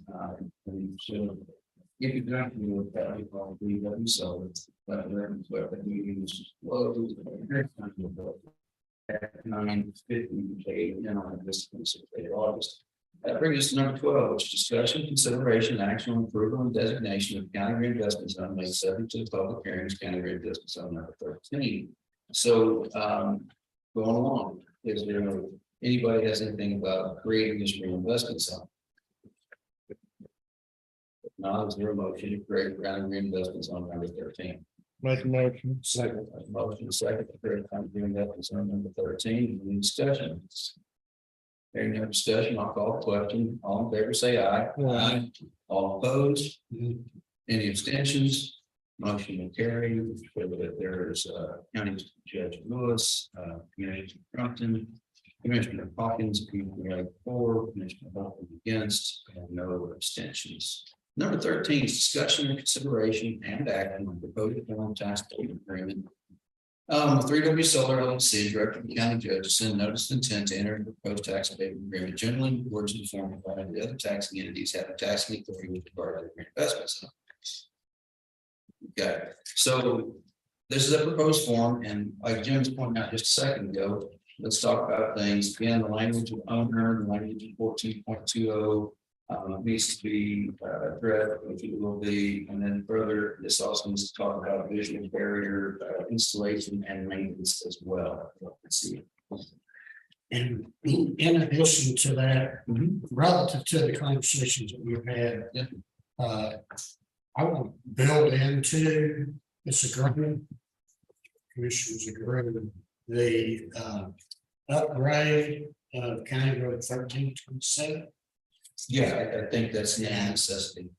Set the standard for that, what we.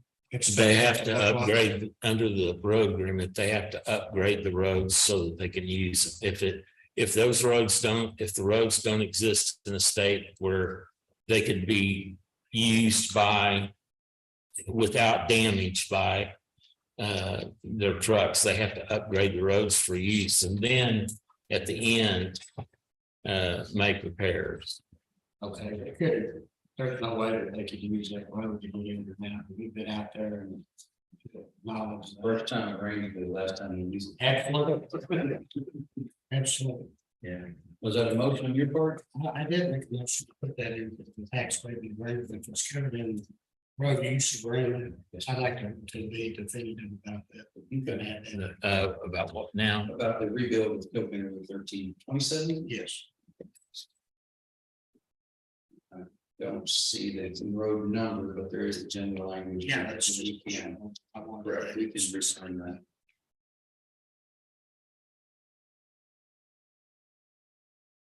I don't think that's what you said. Define what we need that be 3 inches of base.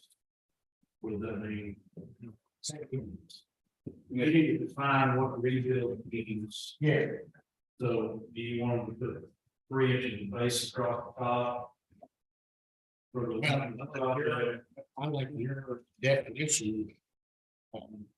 This much weight is it gonna be hauling in and out? It has to be at It least. have to be probably 6 to Yeah, it's 10 inches at base. Yeah, because it's in the range to do it. And we talked about it, every little bit. a couple of $1,000. We don't do things great can use. I mean, right now, I'm thinking about $28,000 a mile just to rock. And so, you know, I don't know what road you're talking about here. It's half a mile, Okay. All right. just about a half a mile. It's in the red. It's a field road, it's not. It's in the red, actually. But they were talking about chip sealing it after the project's finished. I see that the benefit to them, keep the dust down and getting myself. See that. Okay. Well, all right, in this case, we are here at consideration of proposed form of tax abatement agreement and the line county judge send it to the other entities. Again, I'll get the list of entities together that are in this general area that I'll have to send it to again. It's the individuals that try to have tax and those good. Question is there any further adjustments, amendments, corrections, you name it, to the form of tax abatement agreement? And frankly, if you find something the next day or two, let me know. This doesn't end it today, just because we, you know, put the pressure on everybody to get informed. There's something else we need to take into consideration, obviously, send it on to our council and get them to look at it and advise us accordingly. Hearing no questions, I will call for action. Vote for the question. Okay, so I don't know the motion needed to take action. A minute. So he's not making a motion to approve the proposal. Well, no, I made a motion to add to the agreement, the wording on upgrading County Road 1326. That was my motion. And it didn't get a second. I'll second it if it's needed. I mean. Probably needed to vote. Second, the motion is second, any further discussion on the upgrade language to be included into the tax abatement agreement over the use agreement. Hearing no further discussion, all those aye. All opposed, any abstentions, motion carries unanimously. Let's go back to. So anyway, number 13 now is. This we've just taken the vote to include something in the proposed forms, question the council, is there a motion to approve us to take approval of the proposed form and direct the county judge to notify the aforementioned annual taxation units. Second. Motion and second, further discussion. Again, all this is on the county website, it's on the newspaper, pay us to put in the newspaper, this stuff's expensive. Anyway, all that being said, there's going to go to discussion. Hearing none, I'll call the question, all in favor, say aye. Yeah. Opposed? Any abstentions? One abstain or opposed? Okay, one abstention. So let the record reflect the motion carries, sorry, the motion carries with Judge Lewis, Commissioner Crumpton, Commissioner Thomas, Commissioner Lake, in favor, no nays, and one abstention. So there we go. And that's number 14 for posting the 30-day meeting notice for the meeting with 5 approval of tax abatement agreement with 3W Solar LLC to be considered. I would move that we do this at the same time on the 26th, as the 26th day of September. It's during a regular meeting, the Middle County Commissioners, or it's plenty of time for notice. Many people with tradition that show up to the Commissioners Court meeting on a regular meeting date. I wouldn't want to do it on a special day. From the standpoint that I don't think that, you know, we're kind of used to being less open to public.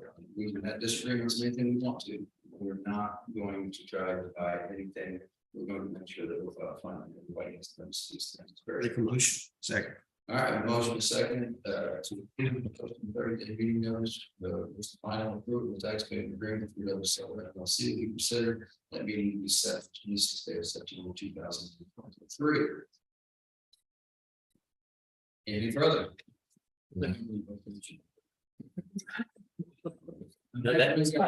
See it. All right, I call the question, all in favor, say aye. Opposed, any abstentions, motion carries unanimously. Guys, I need to take about 5 minutes. I'm sorry, I'm next got another age in life, I need to get out. So if we're gonna stand in recess for, let's do this. It'll be time to have a pot of coffee till approximately 10, and we'll be back in here, to take care of the rest of this very lengthy agenda.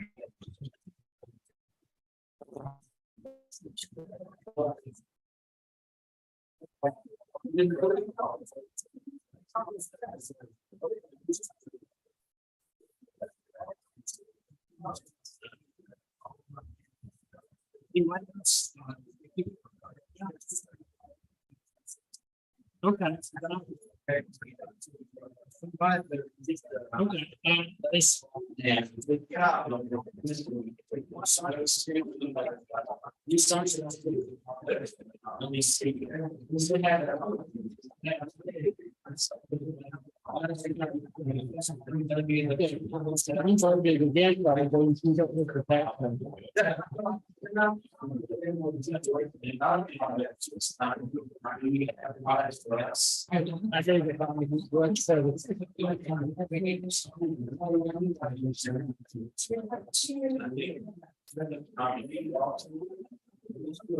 You know, at first, I was going to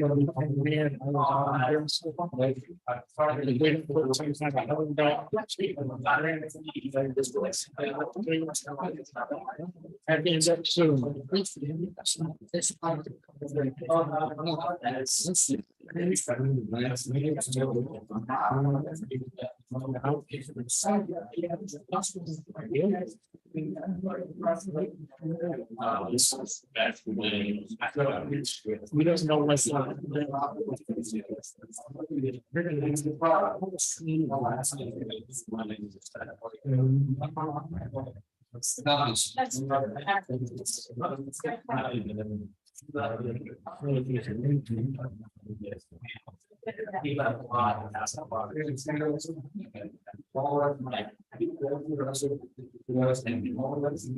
yeah.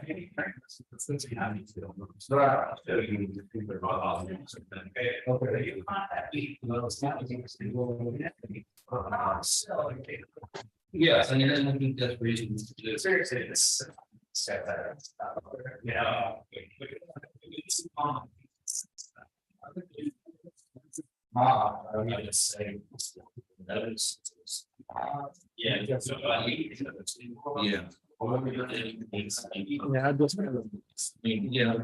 Yeah.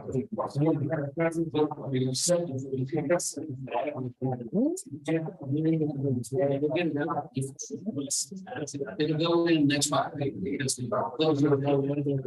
They had been in place, but it's. Yeah. If I remember. Yeah. So it's. And that's right. And I ain't going to. Oh, yeah. Oh. You gotta go back.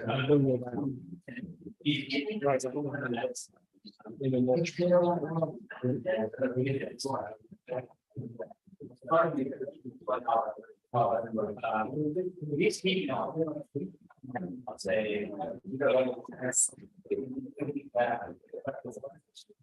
You guys move out.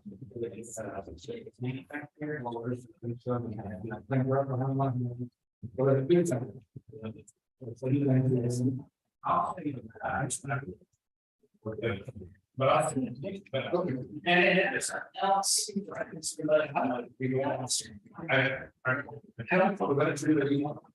Yeah, that's my.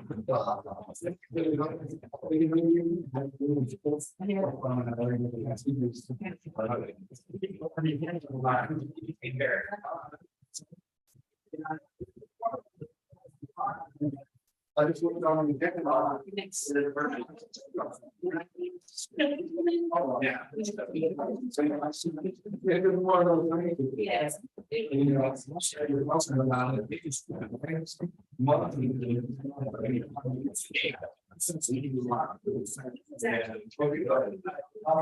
Yes.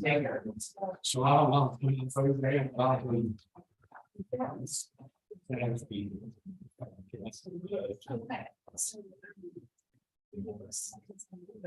Now you're good.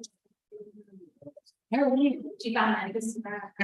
When you use that, like 6 years.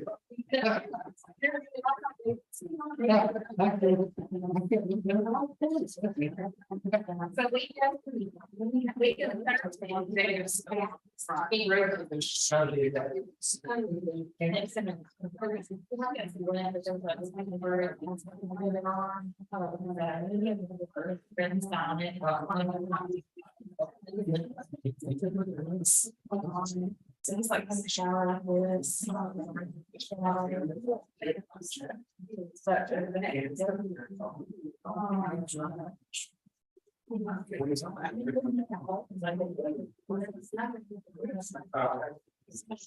Yeah.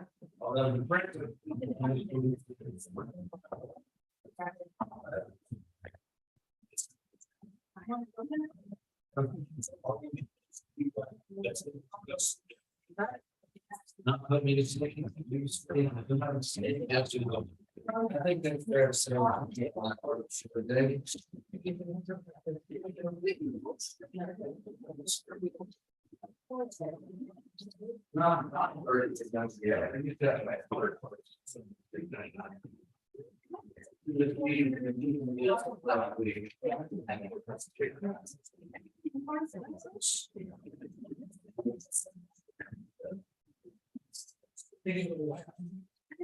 Now we can roll on. Oh, I don't know which that. I really wish that. Yeah. Oh, you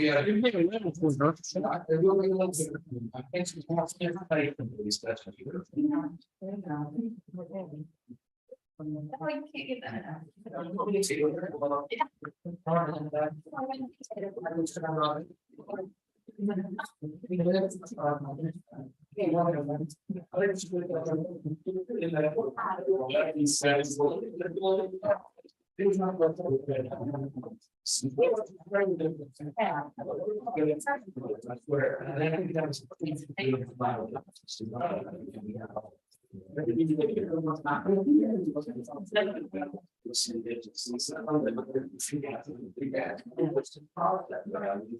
Yeah. That's great. It's not those best stuff. Yeah.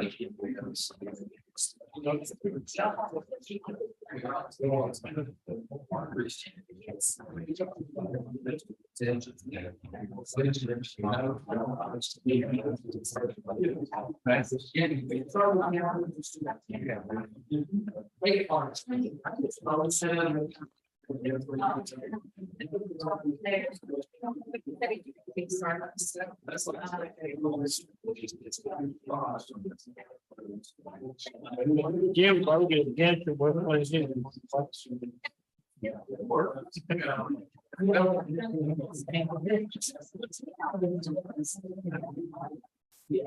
That one coming from probably me.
Same machine called.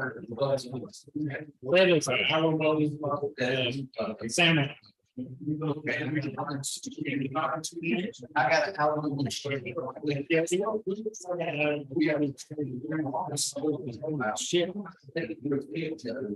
You have to do with that.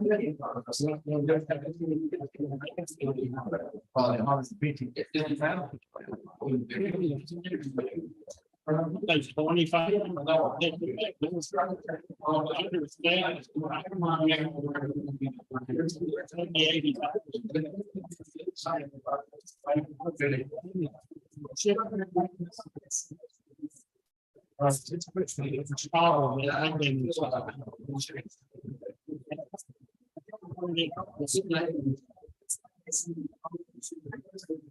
Well, like I said, I've got one right now, get to work on, I was thinking about.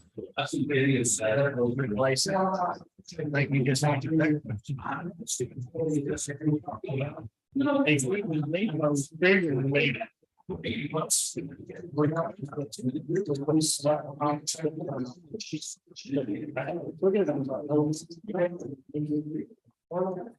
Be out together.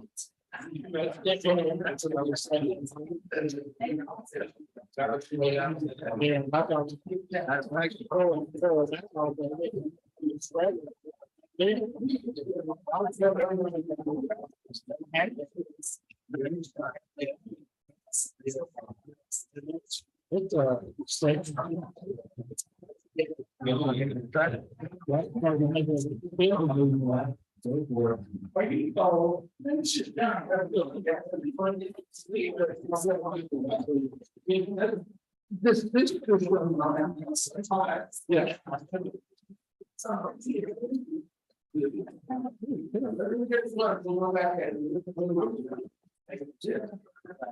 We can never do. Go back. So we'll get up to June, but he had said. I think we got this first. The, he's not on the secretary.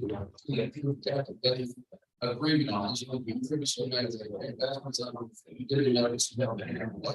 So that's, these just want to copy. Yeah. Person, they're going to get copied, company gets copies. We can't walk it. I don't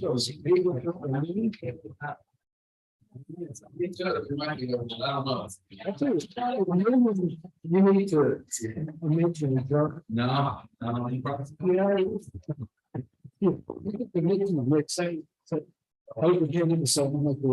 is time. Well, this meeting back to order from recess. This is here, the 22nd day of August, 2023.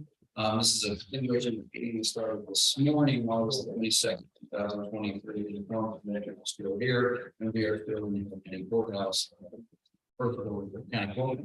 So number 15, discuss the group employee wage status changes, and we have that in the packet that's provided by the treasurer's office, and the need for speed is urgent here because we've got a lot of time to do it. We have CSCD, this is Trina Bond, she's a interpreter. We're glad to have her, just wonderful. Shannon Mahan with the Hill County CSCD, welcome aboard. Terry Lee Schramm with hey, hoping that's you. Good, you found some.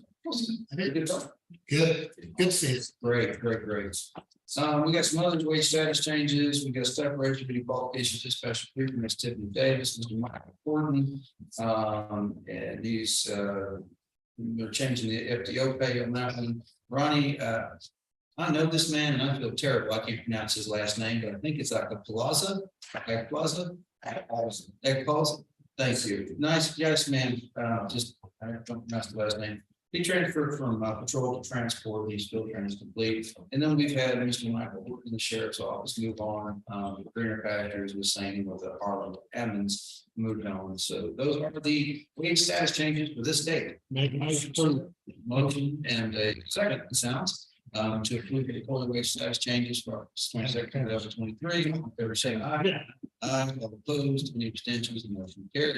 Number 15, I thought we got rid of this thing a long time ago, but discuss and approve an option to discuss and approve the auction Pitney Bowes folding machine through Tavistock Engineering with a minimum bid of 300. We had previously declared this in salary, I mean, previously, a couple years back. Oh, I did it earlier this year too. Yeah, This is a piece of equipment that won't go away. It's actually before you got here, it was done, and then now it's done again, so, so we. Motion. Motion second. Say aye. Motion carries. Go forward and dispose of said equipment. That's a Pitney Bowes folding machine. Number 17 is discuss an action approving what. I got my attention. County 3911 database maintenance. What we've got is we came together at the regional level, us, Falls, Bosque, Freestone, Limestone, and we use that service to the Hartexter County government things, and one of these are public safety answering points and their database management. This is something that we enter into about once a year, and we need to. Same thing with the second one, number 18. Without 911, we're going to have a big problem. So I make a motion to approve 17. Section second to approve. Number 13, Hartexter County E91 database maintenance services. Question on the say aye. Any extensions, motion will carry unanimously. That brings number 18, which discuss improving the road between Hill County, Texas, and our Texas Council of Governments for 911 public safety answering point services. Any further discussion? This again is them helping us operate our PCAPs, which, by the way, we have one in Hillsborough, and we have one in our sheriff's office. And so if the 911 fast, they said, hey, what happens to 911 fast? Well, it depends where it's cut. If it's cut to our sheriff's office, the 911 automatically rolls over to Hillsborough PD. From there, it rolls over to Limestone County, because we've had to have Limestone County over here. And that makes the dispatcher's job very interesting, trying to give directions to a county they're not familiar with. But anyway, that's how that works. I call the question. All in favor, say aye. All opposed, any extensions? Make a motion. Carries unanimously. Motion to order, sir. Thank you very much. Second. She's gonna step. Oh, man. Not bonds.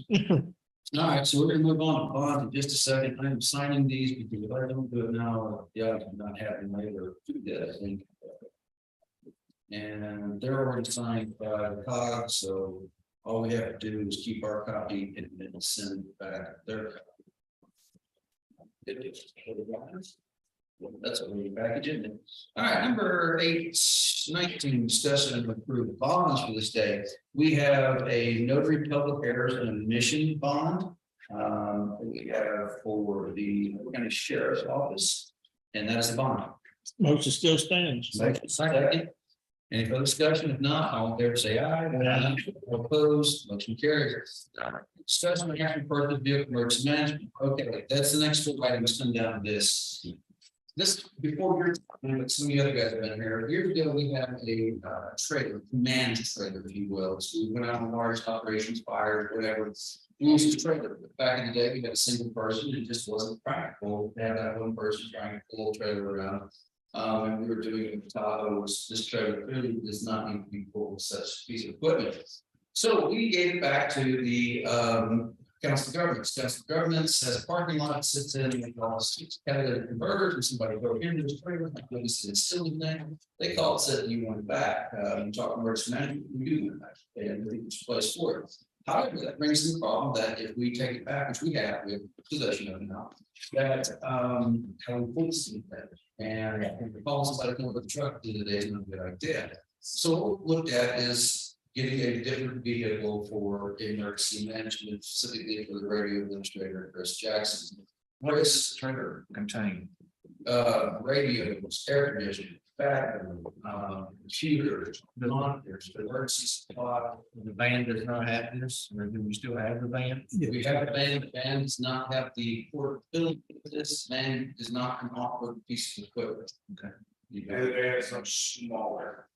I just traded 2.5 times the width. Yeah, I've seen the photo. Yeah. So here's the basic setup. There are over 4 different agenda items. The basic setup is this. We paid the sheriff department 30 grand for Chris's Tahoe. We found an entity in Boston County will supply out for those 30 grand to take the radios out of it and sell it. We called government capital, to talk about what does it look like to lease a vehicle, and they said, you want never used. I said, well, I don't know. They put us in touch with a group up in Dallas called 5 Star Forward. Apparently they built things out for Dallas speed. They had in stock, aka some pretty wild stuff, but more importantly, they had a truck that's fairly new, Ford F-250. It's crew cab. The reason it's crew cab is that the back seat is not for citizens, for the boxes, for the drones and stuff. The Dallas PD had ordered, they had almost finished outfitting it when Dallas PD canceled the order. So the vehicle meets our requirements, what we would need to pull the trailer, and we can pick it up right under $60,000, and they will loan us the money on it, government capital. So the items in the agenda here in front of us today are A, purchasing the vehicle that would be from 5 Star Forward. B, a resolution to declare a vehicle, resolution for financing it with government capital. You can do that in front of you. That's the single page paper. I recommend looking for some calls people that are very helpful in finding that particular vehicle. I think that's going to be. Gotcha. And then the next would be declaring a vehicle surplus, which is the thought we currently have. And last but not least would be discussion actually selling that vehicle to another governmental entity, which would allow a transfer to another governmental entity without going out. Are you wrapping those all into one? No, I need to do it separate. As much as I'd like to, don't get me wrong, I got to do it separate. So the first is discussion action on purchase of vehicle for emergency management. Vehicle motion, we have a motion, the second to purchase the vehicle, a particular vehicle being 5 Star Forward, a 2020. This is 3 or 2, 22 Ford F-250. Yeah, it's correct. And that is motion the second, any further discussion on purchase of vehicle. Hearing none, I call the question, all in favor say aye. Aye. Opposed, motion carries. Number 21 is discussion and action resolution for financing. You'll notice I told you a minute ago, it's just below $60,000 for the vehicle itself. The only things that need to be done to it would be the outside stickers and the radios in it. We've included that in financing on this, so everything's wrapped up, not from the elsewhere. They're very proud of it, and there is no early prepayment penalty on this, by the way. That's something we definitely asked and they answered. We want to pay this thing off as soon as possible. I don't think that won't pay, but interest is going up. So we have a motion to second to approve a resolution financing the purchase of vehicle. I did hear that right, correct? And then the second is over there. I thought, yeah. She looked 13 up like she was going to stick me with it. I just want to clarify before I got hurt. What's going on? Motion to second, all in favor say aye. Aye. Opposed. Motion carried. Number 22, discussion action declare vehicle surplus again the function vehicles Tahoe that they have that we won't be needing it. We will be selling it for the price of $30,000 to another government entity. So make a motion second declare the aforementioned Tahoe. Do you have a unit number on it, Chris? 204. Tahoe unit number 204 as surplus, and I'll call the question, all in favor say aye. Aye. All opposed, motion carries. Number 23, discussion action starting to deal with the government entity. So what we're doing is selling to the government, a school district actually in Baltimore County expressed interest in it, and so that's where we're getting. Motion the second, all in favor say aye. Aye. Opposed, motion carries. Number 24, discuss a multi-plat from Merrill subdivision. Right here. One of the days we used to try to find things to do in commissioners 4 years ago. I miss those days. Here's a minor plat, and this plat is total of 2.75 acres. This is off of 1241 Whitney, Texas, the African Merrills. Basically, as you can see, it's just a single minor plat. It's everybody in property at one time, and it falls within the rules. It's gone for the development committee and the county surveyor, and is recommended for your approval. That's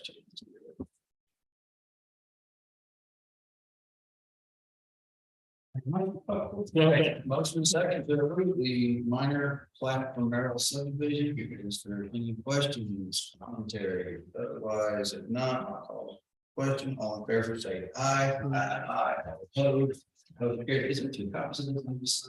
I think there is. Just ones I need. Please, let's back. Maybe somewhere. Number 5. Bless you. Number 25, discuss and recruit retail recruitment development strategy year 2. Gentlemen, what this is the retail coach, the folks that we've used have been giving us the detailed information on our economic plans, our economic recruitment plans in Hill County. I wish I could talk roughly about some of the things I'm hearing, but I can't yet. There's about to be a lot of things in this next year happening out of the a lot of stuff, and they've been active in other parts of the county. As you know, I apply for capital credits every year. We have a very sizable balance in our economic development fund. We can't spend on other things. The request for this year is $13,270 in another year of service in this agreement. You'll note last week that the $30,750. Last week, the city council bills were through their portion of it. I'd like to ask you gentlemen to approve this. Again, it's not coming out of the general fund, it's coming out of their economic development fund, and it's something we can use it for. And I believe this has been a very successful program. Make the motion. Second. Motion is second. Any further discussion about the retail coach?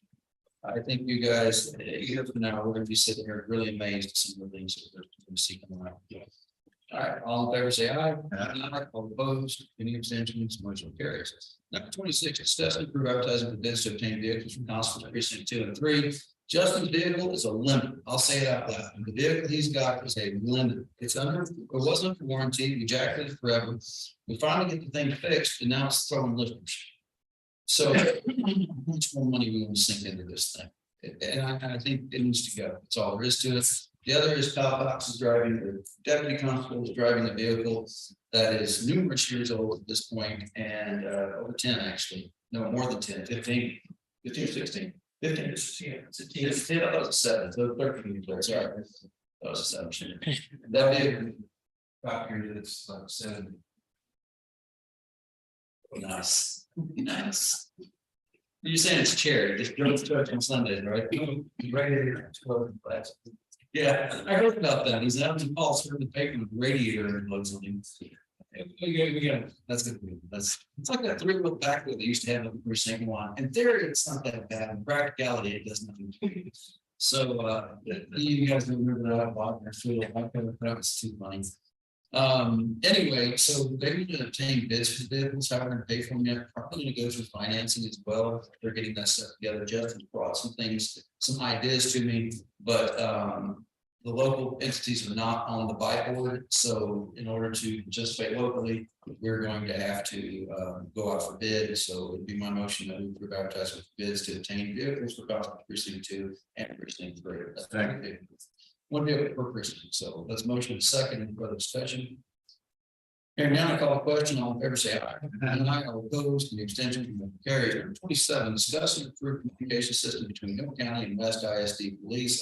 This is the same communication agreements we put through this court. We approved the form previously. This just allows our partners to interoperability of communications with the county, and I make a motion to approve. Second. Motion is second to approve communication system agreement in Hill County and West ISD Police. All in favor, say aye. Aye. All opposed, the extension carries. Number 28 is to discuss and approve communication system agreement between Hill County and ISD. As you know, is creating their own. They're creating their TPO. Oh, hey, somebody back there. I wonder what you're up to. Yeah, In the process of creating an accident police department. We've got a MOU coming up with the county. Hopefully it will also be some commission report in future weeks. Give or take within a month, we should enter our application with the state, and then they give us about what they say for us to have right distributed. Okay, good deal. Thank you for that information. Make a motion. Motion second, approve communication system agreement between Hill County and Covington ISD. All in favor, say aye. Aye. All opposed, the extension motion carries. Number 29 is to discuss the communication system agreement between Hill County and Bynum Volunteer Fire Department. Again, I move that we approve. Second. Motion is second to approve a communication system agreement between Hill County and Bynum Volunteer Fire Department. All in favor, say aye. Aye. All opposed, the extension motion carries. Number 30, discuss the communication system agreement between Hill County and Blum ISD. Make a motion. We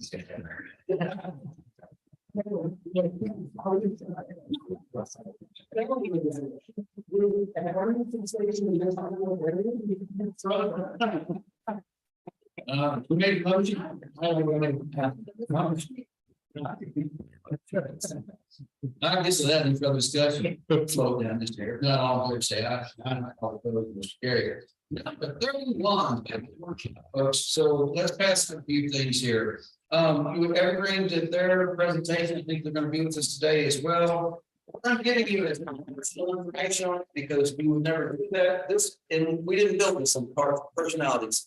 This thing that they presented earlier has come to us based, on job descriptions. And so, you might got me there. And it's based on job descriptions that the chair I want to do. Based on job descriptions, how this put together. And what I'm giving you is recommended grade classifications. The recommended, get one over here. What's the last row, right? Somebody. There you go. So this is not my recommendation because I've been making your recommendation. This is Evergreen recommendations. And what it does is go back through and looks at what the classification should be, and they put a grade it from 1/1 to 120. And the proposed salary and the cost and the adjustment. So that's what I just handed out. But if you're looking at it, doesn't involve names, again, it involves job description. This is a big number. We heard last time, it's almost 17% increase. Some people will get along more than others. Why is that? Not because anybody likes it, not because they don't like it. The fact of the matter is this is what Evergreen has told us the market will support. I know there's things in here I disagree with, but at the end of the day, I'm afraid if we start putting our finger on the scale and make adjustments to our costs, we lose the justification of the market supporting process. And there's a reason we went out and hired these people. Again, this is not going to be popular in public, but this is our rates. Partly it's not going to be popular in public, it's still safe for me to do so. But at the same time, rates right on wrong. And the fact of the matter is, we have to attract and retain employees in this county. And the only way to do that is pay a wage that will attract those employees. And that means you can county jail come down. I'm just open to being challenged on anything, and it should be. You need decent people in all areas of government. Our payroll is not kept up with that premise in the last several years. This is a recommendation, and if there's anybody from Evergreen, it's Meredith, it's connected with the normal, I don't think biggest presentations since they're not.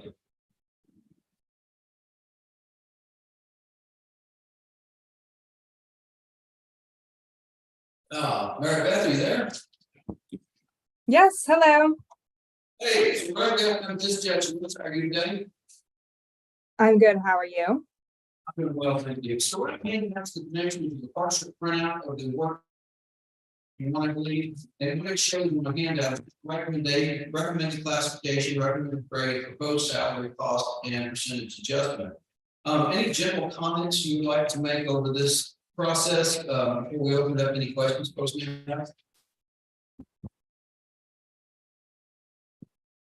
Yes, absolutely. I wasn't sure if I'd be sharing my screen on here to show the file or if you all have it in your hands.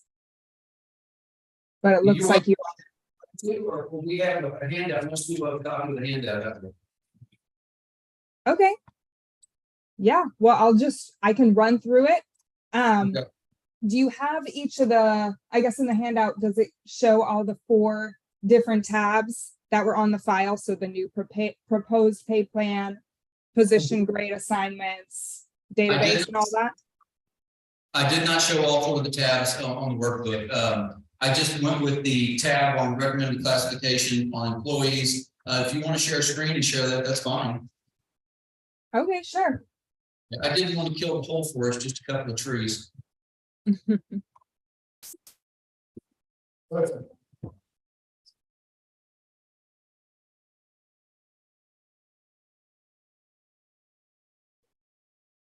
Okay. Can you all see this on my screen here?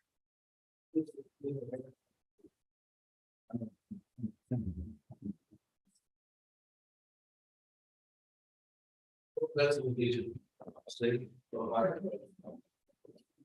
Go ahead. Okay. So I'll run through each of the tabs here. We're going to start off with this new pay plan tab. So this is where everything else from the file is coming from. We have 23 different proposed pay grades on here, as well as the proposed rate for each of the grades. There is a 5% progression between each grade. So as you move from grade 100 to 101 to 102 and so on, they're each moving up by 5%. Originally, the court didn't have any grades assigned for each classification. So with the new grades, each of your job titles is slotted into a grade. This is going to help establish a career progression as you move up the pay scale, where each employee is going to fall and what their new salary rate is going to be at. If we move over to the position grade assignments, this is going to show each classification within the county and what the new recommended title is, as well as the recommended grade. So how we got to these new proposed grade was based on a few different factors. First, the job assessment tool and the market survey. So the job assessment tool was an opportunity for each employee at the county to basically write the job description in their own words. It shows their essential duties and responsibilities, leadership, working conditions, education or experience required for the position, as well as any supervisory responsibilities. So we read through each JAT filled out by employees and made an internal hierarchy. So with that, we did have about 70% completion for all employees, which is really great. That's typically what we're looking for when we do a study, having at least 70% of employees fill out the JAT. We also had about 70% supervisor review, and that was just a verification tool to make sure what employees wrote on the JAT was accurate. We also had a market survey. So the market survey consisted of 15 different peers. This was other counties and cities in the area. And we looked at what they were paying for positions similar to the positions that you all have at the county. So with the results of the JAT, as well as the market survey, we are able to slot positions into the new pay grades. So on these two columns, A and B, you're going to see the department and the current job classification. Column C is the recommended job title. So anything that is highlighted in orange is a job title change. And you can see on here, there's a lot of different ones in orange, and that's because we had a lot of consolidation. So for example, these deputy clerks ones, there was an originally clerk, deputy district clerk, things like that. We've consolidated them under one recommended title with 4 different levels. You'll see over here in column D, the current average actual. This is the average actual salary for people within the current classification. We have the proposed grade. So that's coming from that new pay plan tab where the position falls on the pay scale, grade 100 through 122. And this is the proposed salary for the grade. The education and experience, these came from the current job descriptions as well as what employees wrote on the job assessment tool. So we have entered a recommended education experience for each position as well as FLSA. So we did recommend some changes to the FLSA, and that was again based on job descriptions and the JAT. So this tab is going to show where each of those positions fall onto the new pay scale.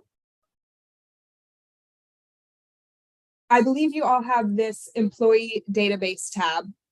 So this is going to show each classification in the county. What is the current classification, as well as the annual salary for each of these employees. Over here in column AE, we're going to have the recommended classification. So if someone, for example, we have a few admin assistants on here, and these were under varying classifications. So sheriff's office admin assistant, jail admin assistant, road and bridge. We've recommended they all fall under admin assistant or administrative assistant at grade 105. The proposed salary is going to be, what is that proposed salary on the new pay plan? Similar to their recommended grade. And then the cost is going to be the difference between what is their annual salary versus what is the proposed salary. So you can see on here, there's a lot of varying costs for the positions, and that is because of the market response, as well as where the employee's current annual salary is versus what is the recommended. So we did not recommend for any employee to decrease in salary. We would not recommend that. However, some employees are going to remain at their current salary, and that does depend if maybe the department recently had an adjustment, or if that classification is in line with the market or only slightly below. There are varying levels for how an employee moved. Over here in column AN is going to be the percent adjustment. So that's just the difference between their current salary and how much percent they moved up on the recommended proposed salary. With this, these are all coming from or pulling from the position grade assignments tab. However, anything that's highlighted in yellow was a manual adjustment made. We received some information from the county on what the actual job title was. So for example, we have some jailers over here. They're actually going to be corrections officers, and we have their proposed pay grades. And I hope you all can see this. I'm not sure if it's too small. Let me zoom in a little bit. And then finally, the final tab we have on here is the cost summary. So this is going to show the implementation option, and that's bringing every employee to their new proposed salary rate. This is the cost for the change, the number of employees adjusted, so each employee that would receive a salary increase, and the average adjustment. So this is going to be, the average number that employees are moving up.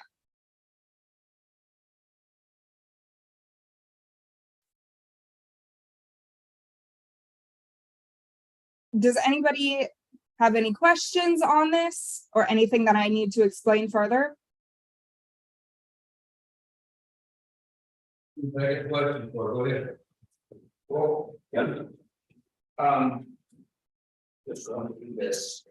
The operations lieutenant, which is a sworn position. You have it at 55,903.66. I'm sorry, I didn't write the number down. Whereas a sergeant in the same division would be making 74,916. The lieutenant's actually a higher position, yet you have them at a lesser wage. You actually have them less than what a deputy is making. So the person that's supervising not only the sergeants, the corporals and the deputies is making quite a bit lower than their supervisor.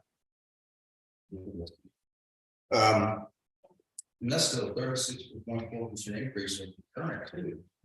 Is that the current setup we have, or is I that? don't think that's a correct number, so just at first glance.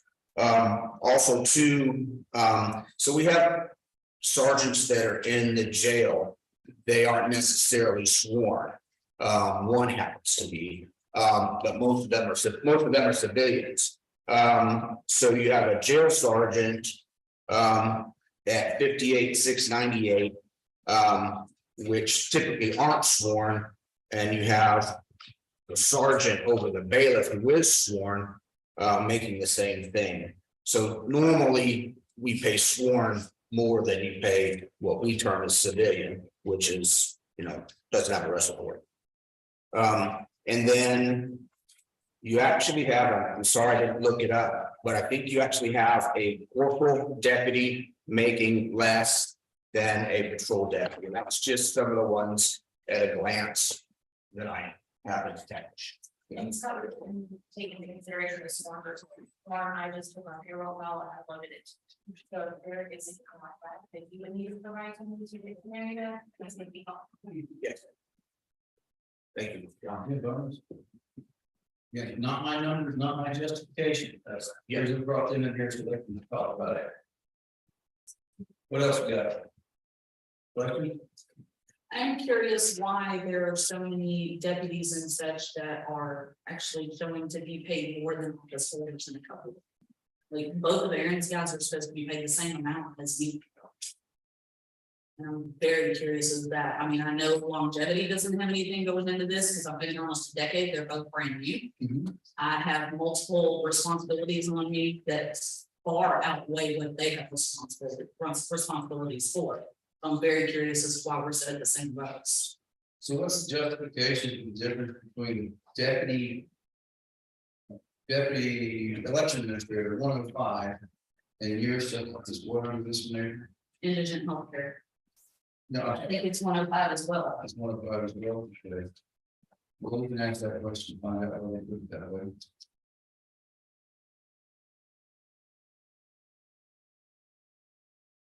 Mary Beth, can you hear me?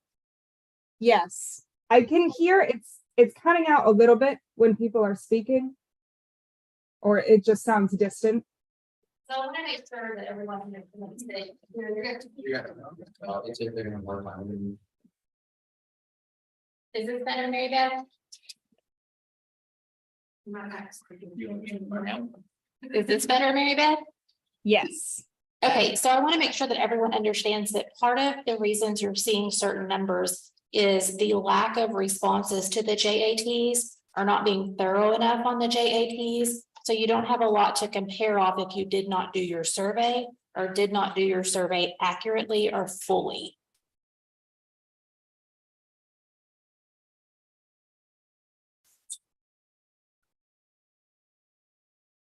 Are you there? Hello? Hello? There you are, okay. Did you? I catch can that, hear Nicole? better when you're by the microphone. Okay, is this better? Yes, but Does it make- There does you it- go. Okay, Meredith, can you hear me now? yes. Okay, so I want to make sure that everyone that's listening and is in this room understands that some of the struggles you had was that there were incomplete JATs. The JATs were not thoroughly completed enough with enough data, and you struggled to compare them to the market because of that. Is that correct? So some of the JATs may not have fully indicated that they were performing at a higher level than other positions. So for example, let's just say some court coordinators. We didn't find really many differentiation between employees within that position. So for one of you that just spoke a minute ago, I couldn't hear which positions you were talking about. But based on the JAT, we didn't see many differences between the positions to propose those at a different grade. Okay, thank you. I just wanted everyone to understand the struggles that y'all had. Thank you. Okay, you were stating that there wasn't very much differentiation between the JATs in the different job classifications. And I'm very confused by that because the types of jobs that mine and the others are incredibly different. And mine has a far higher level of responsibility concern than the others do. And can you repeat your title versus the others that you're I'm the talking about? indigent healthcare coordinator. Mhm. Are you anxious to talk? You gotta go. Yes, sir. It's the indigent healthcare coordinator position and the deputy elections administrators that I had noticed that are at the same levels. Both classified as one of 5 grades.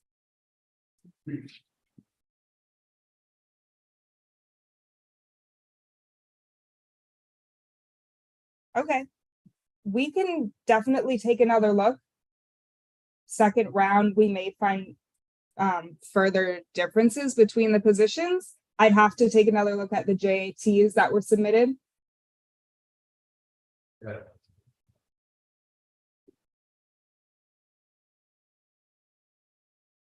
Other questions, comments, concerns?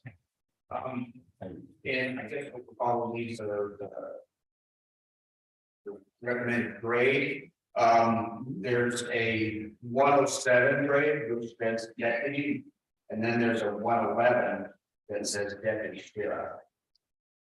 And I'm just gonna what that deputy was, which is the 107 grade versus 111.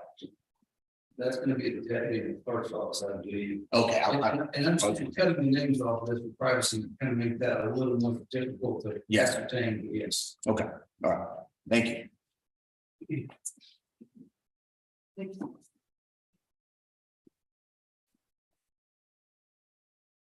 Anyway, this is not the end of this communication, for us, this is, we'll put it out for the commentary, vote, and everybody else. The only thing I will have to have actually the vote official salaries, I have to do that today, and one or the other. Because I've got posting these way.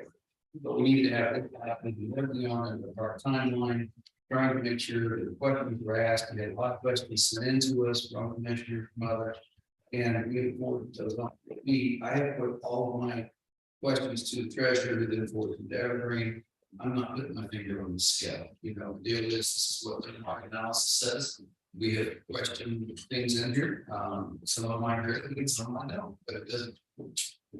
Mean it's wrong, it means I disagree with it, because I have a feeling about things. And there's not a lot of that in here, there is some.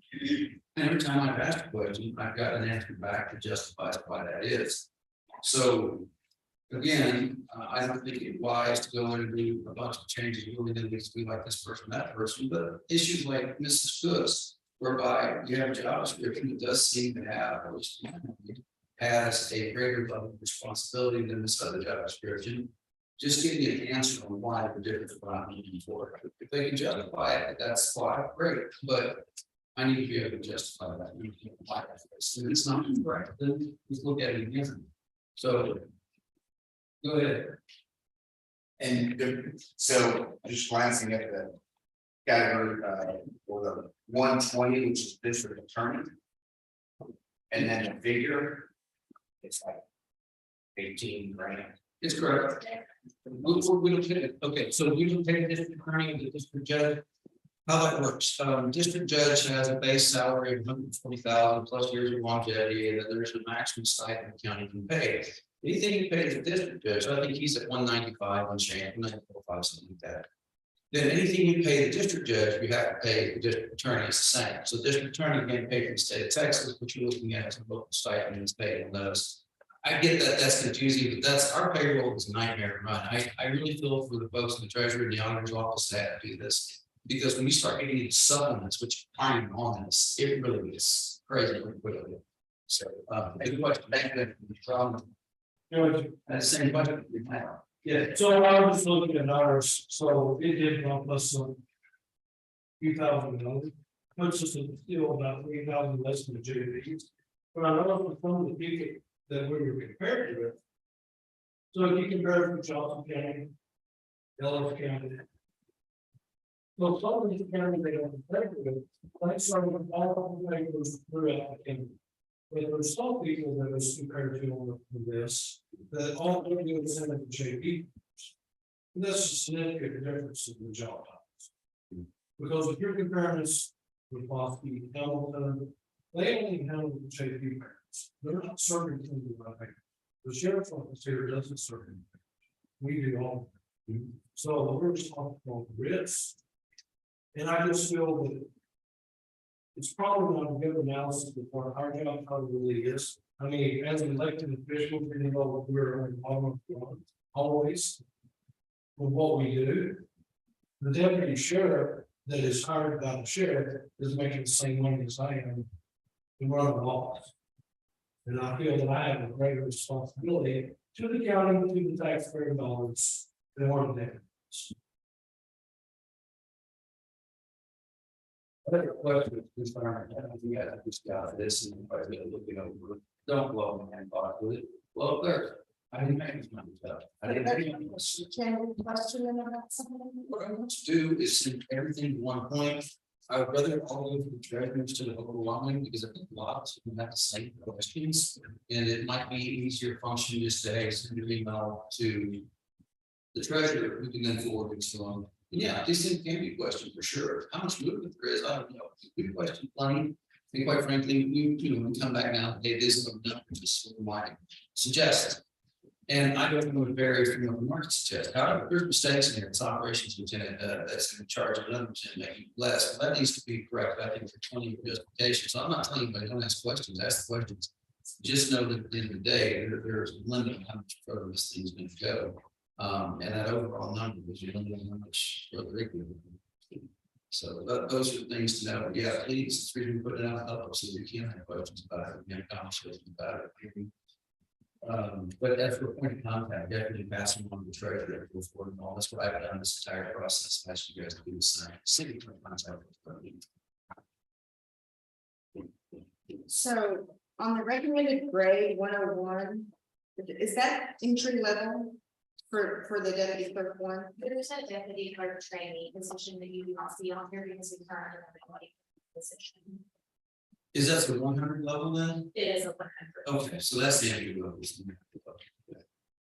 So so you're saying if I had to hire a new person, that grade is not on here. Correct, it's on the last tab that you'll cannot see right now in the printout. That we haven't filled the positions where we have to list it out.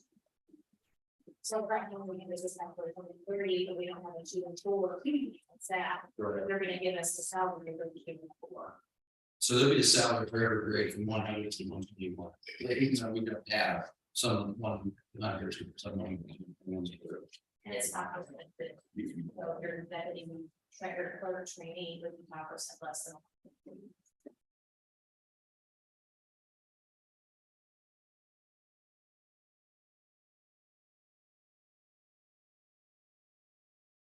Wait for questions.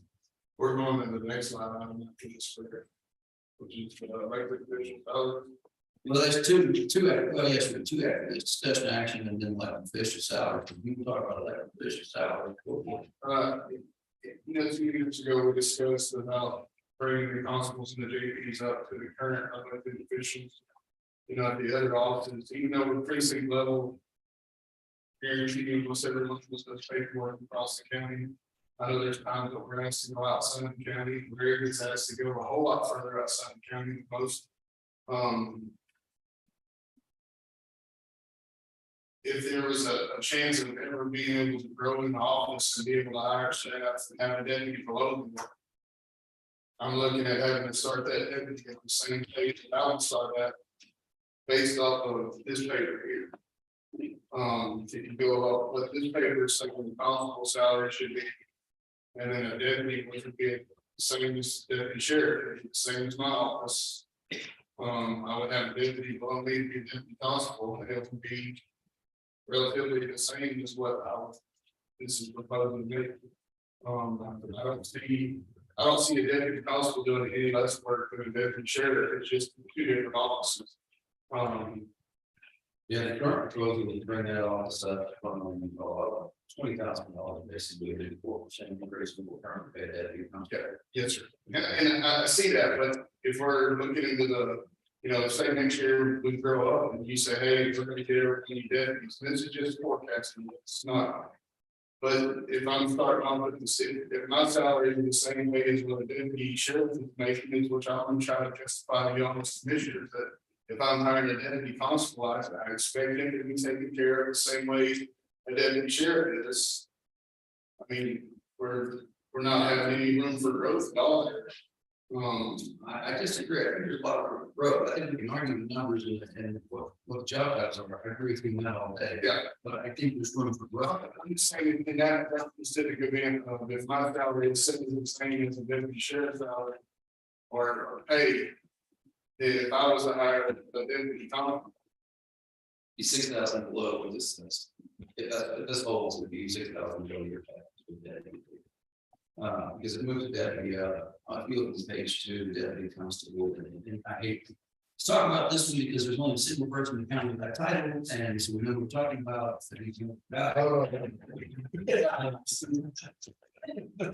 He was one of the guys who did that. So anyway, what I'm getting at is I don't feel like deputy constable in my opinion, I'm gonna have them do the same work that deputy sheriff do, it's just 2 different offices.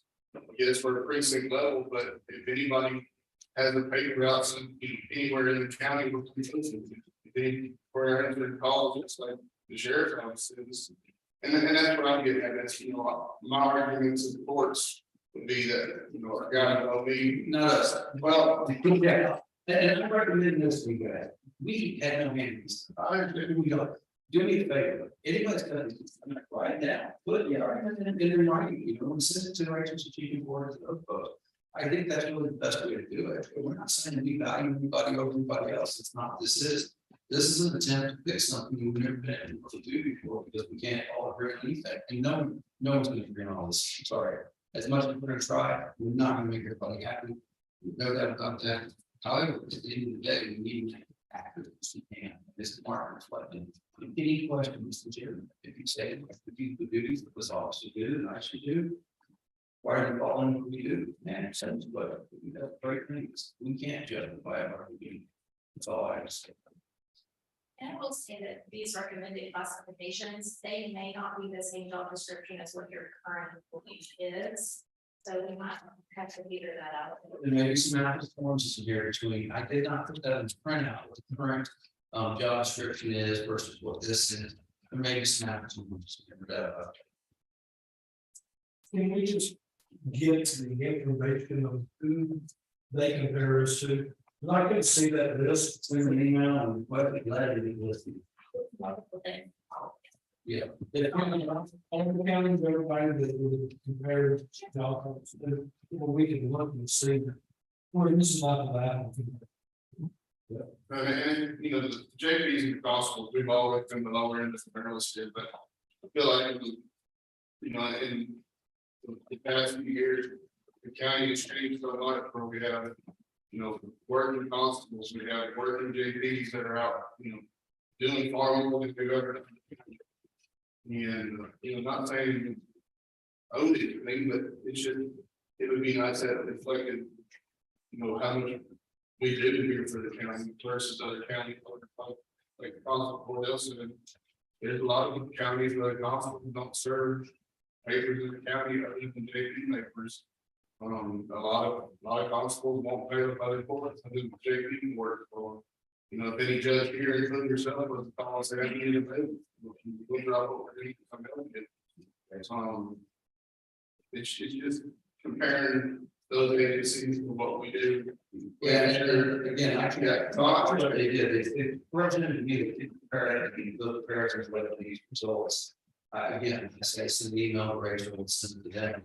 I don't have the answer. I think the concern for me is we're fixing to go into the elected budget, you know, elected divisions.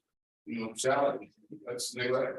Yeah, no, so I'm trying to bring that up now before it gets to the next line out of what we're talking about. And we're going to set pay, it's not the scale. Accurate is this, you know, for us, it might be great for other offices, but for us. it may be 100% accurate.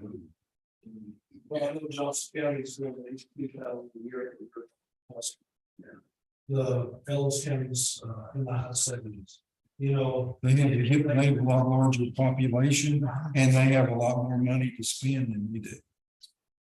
So I think that makes a difference. They also take all those like markets in and they factor it all together based on average. I'm not saying that we are compared to Johnson County. There's nobody comparative with you. I get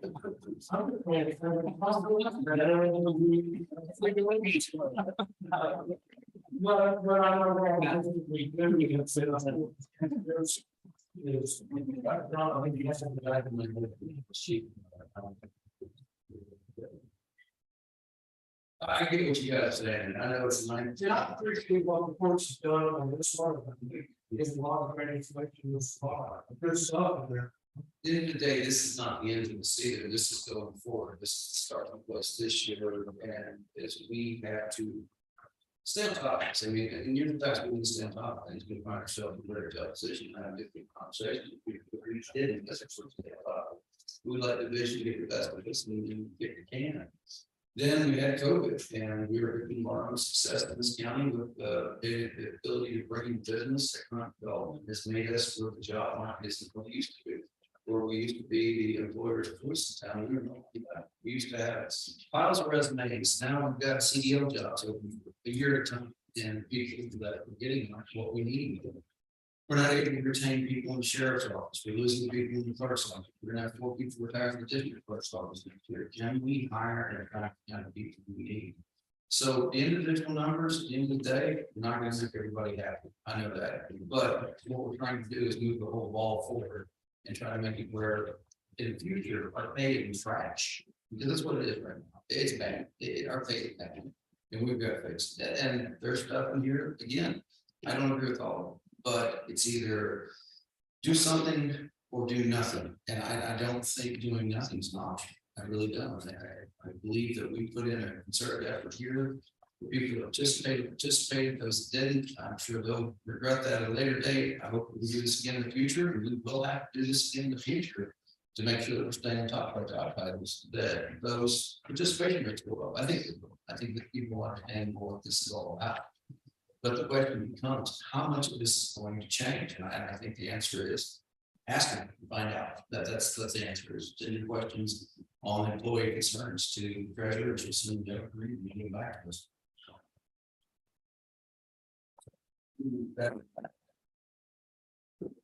What else? This is a big movement forward, guys. This is not something that's gonna be well received by taxpayers, frankly. I've never proposed anything like this, and I'm hesitant to do so, but I know we have to, and I know right is right, wrong is wrong. And I will take unmitigated hell in the public for this thing. I mean, especially when you start looking at the public scrap salary, we're talking about proposing county judge at $30,000 raise. That'll probably be the last session I ever sit with you guys on this in this term, because it probably won't have any back because of it. That being said, to put the finger on the scale there too. I mean, where goes where, what goes here. And so what you got in front of you is another proposed salary increases. That would be what would go in the paper if I call the paper lady and say, hey, this runs today. She's got a copy of it, she's not gonna print it until it's the time that you gentlemen approve or approve something. We need to approve something today. I've got to do it because there's a notice that has to go out to all employees. There's a notice that has to go in the paper, and I have to get all this thing done on a certain timeline before September the 5th, which is the day we have to make action. Again, this says elected official salaries today, employees' salaries. That's yet to be determined. This is something we can work on still, but I have to have action today on the electeds in uniform fashion. Make a recommendation, we take what's printed on the sheet.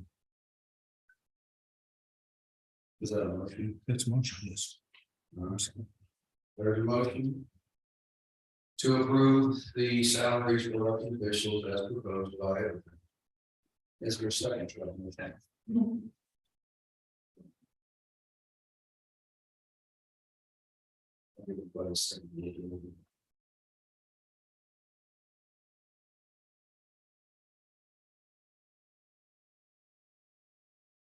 I think it's great, but far as I'm not gonna speak for y'all. I think that's too much. Fair enough. I agree with Larry. I mean, but like you said, we go to breaking this down, where do we break it down? Where do we raise it? What do we hire these people for in the first place if we do that? Yeah. I'd rather our foreman, Scotty didn't have a foreman, our foreman was set at 1.4.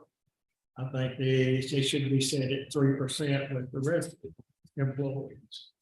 But, of course, I'm not speaking for you guys or ladies or other departments. I have no problem with the constables. I have no problem with the JPs, but I think the commissioners too much. I'd love to have it, but yeah, I can't do it. I'm not advocating for or against it, I'm advocating we have to do something, and we take the risk that we say, okay, these numbers are going to change things, there's the stop, there's a solution, is the problem. No, I understand, clearly we're proposing something, and almost 80 years. I understand, I've never done anything like this in all these years. And I'm afraid to do this. It's kept me at night for over a week now. Yeah, I didn't sleep last night for 2 hours and I pulled that baby through. That would do it. It's one of my constants. That's how you do it. How we have ability to adjust this. If we do, where does it end? We do. No, we don't. When you start adjusting this, then you gotta start adjusting this. And then we turn around and we spent 30 some odd $1,000 for these people for no reason. Yes. What is in front of you, you fall below the market average. You will be paid under the market average for the study. And you will continue to be paid under salary when we compare to the market value. So I say, oh. Yeah. And it's not the reference that my office developed, it reference yours. And what Commissioner Kerman said, not only know probably wise, but this isn't just for y'all, as far as future commissioners attracting future good Cause I imagine we got. Is your kid on it? That's what's going on. And so to me, it's with. Well, that is, then it's vote on it and give them some praise, because that's how it will get looked at. Oh, Yeah, but. In the future, this thing now goes up and expected. And I'm not gonna state like that, I'm not gonna speak about everybody, but the people that are serving as elected officials. Have a certain part they can be. It's not about them. No, it's about serving the people and I'm like, Larry, it's seems like. I could agree to put it in that. It'd be like a 10%.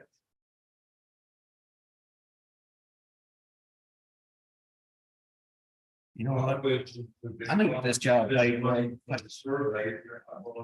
If you're not. That was money for only.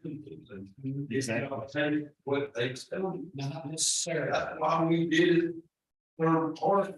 So that it would be not, it wouldn't be far from me. I don't understand the house.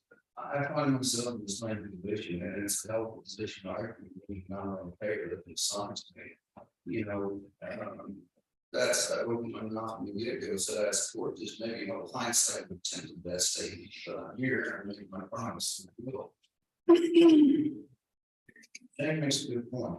It's not just about us, who follows, it's not anybody, this is maybe we for a while, but some of the rest of us will get returned to turn max to all that.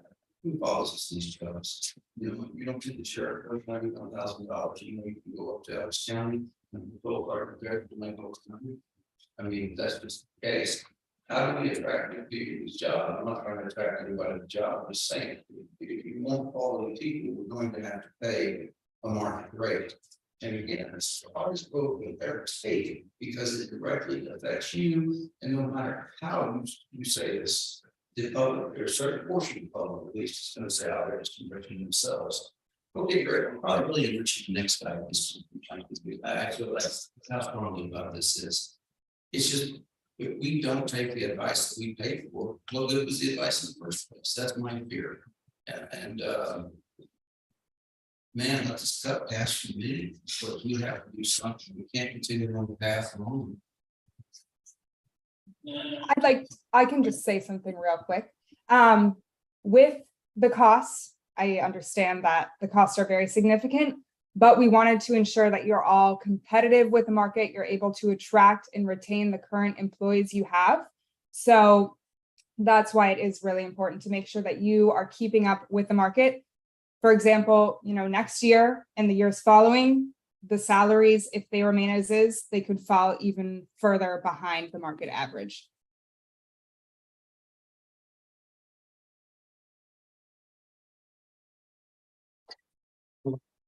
I knew what this job paid for when I ran for it, or I was ran for it. I wasn't happy with what it was to begin with. But I didn't want it for the money.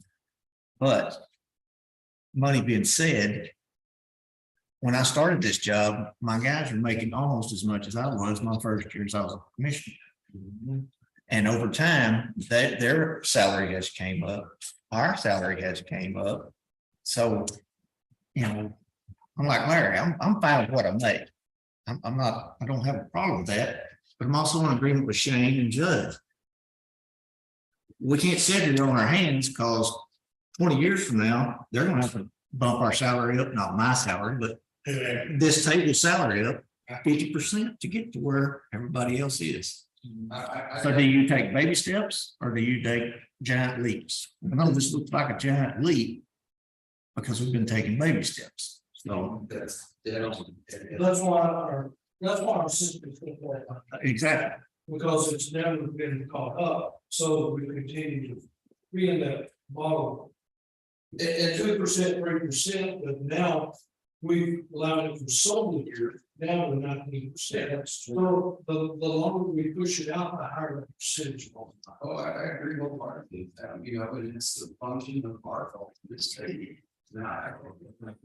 These people, you know, it's a very difficult thing to go around salary, because no matter what you do, they're the same people that out there just enrich themselves. They don't see the nice weekends these guys work, they don't see the stuff they go through, the unmitigated hell they get through some people for no reason, they don't see it. And I'm not, well, I think that, no, yeah, it's fairly. And so at the end of the day, I really, I'll be frank with you, even the salary proposed, I think it's not the opposite, I'm not opposing the higher salary, but it's the market price, the market study. Why do we get to do this as groups? Because we would never come to a place where still be in the same old yard 5 years from now, we don't do something. And I don't think this is the wrong thing to do, I think it would be an unpopular thing to do. But years ago, I said, I'll do what's right, 10 torpedoes, not as popular. And I understand how this is going to look, and I understand fresh, and I'm going to take, and I understand problems, putting my political life into it, it's all. That's fine. Maybe the next guy who affects somebody good, they always do that. That's the important thing. And I understand there's a lot of folks don't have to make this vote here, so they really be quiet. I asked them to vocalize your support one way or the other, and make the rest of the folks in the team feel a hell of a lot better about our decisions. And I understand everybody's got their own way of doing this. But we put it out there that we were going to do the right thing for the county, we're going to come back with a market survey. This is what's come back. I've asked a lot of questions about this. We started to be sure local tax dollars survey, are we in the range? Yeah, we are. You know, we look at our cost of living, we look at the current jobs. It's a lot of money. It's a lot of money. Thanks, Judge. You guys sitting there because y'all voted in the figure. They trusted me to make the decisions. Y'all made the decision. I'll come to a point where y'all hire this vote. The people who made the decision to do, for y'all to make the decision to do this. I think we should follow what you've already done. I appreciate it. You're not wasting exactly the deeds, right? No, it's 2 things. Driving back there, isn't it? I'll second Mark. Well, I'll just say that the reason, the primary reason I'm Republican is because of fiscal responsibility, and that's a big part of the Republican platform. But these salaries need to come up, and they're not competitive with what surrounds us, and frankly, everybody here needs to make more money. Because in the sports staff in the courthouse, I don't know that they even have a living wage.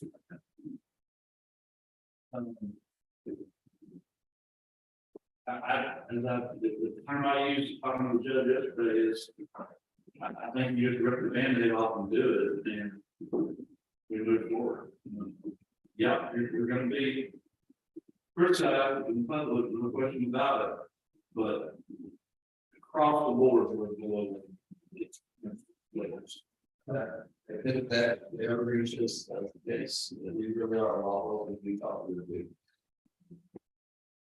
We have a motion and second on the proposition of adopting the recommendations for the proposed elected official salary for FY 24.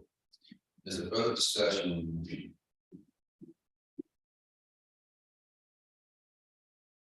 All in favor, say aye. Aye. All opposed. Any abstentions? Take that, the motion carried unanimously, which for the right thing, no, it's not a popular thing, but it's the right. And I know that the dissension in the ranks is that, you know, you've done something with the county in the right track on this 20 years. All right, so we've got another proposed salary increase. What else do we need to talk about? I have to read this one. I'm finding some things in the proposed budget. There is several errors in my part. I asked you guys to go to that final proposed budget and look for issue. I don't care how little it is. If it's a number, I don't think it's font or a sizing issue. Let me know. The only found that I pointed out yesterday was how we accounted for a an agri-life. For years, we had a 11-4 department head and 11-5 staff. And anyway, last year I changed up. I didn't catch it. Thanks for pointing out and fix that. But you guys go through those proposed budgets and you see anything that's just off, let me know. Because I'm working on that, we get some of the best stuff products and as we get closer to this, I get some idea. Go. The other thing, on this is, I would like your guys' permission, understanding you got questions to ask everyone. I don't think the whole thing's gonna change, but I know this is gonna be a lot of data entry. I'd like to start getting this entered into the adopted budget draft that we're working right now. It's just the proposed budget. Things. I know that we've got open enrollment done, and that was a success that we wanted. That was as smooth as it ever went. So hopefully that'll be a success. And we get that information. Concerns about please contact us. Let us know. Guys, I appreciate your time here today, and you probably made some of the most specific decisions we've had for a long time. I'm very proud of you. And I know it's tough and it's not fun, but that's what we gotta like to do is next time.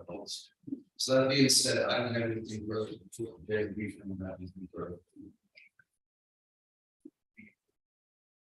Make a motion, Gary. So, okay.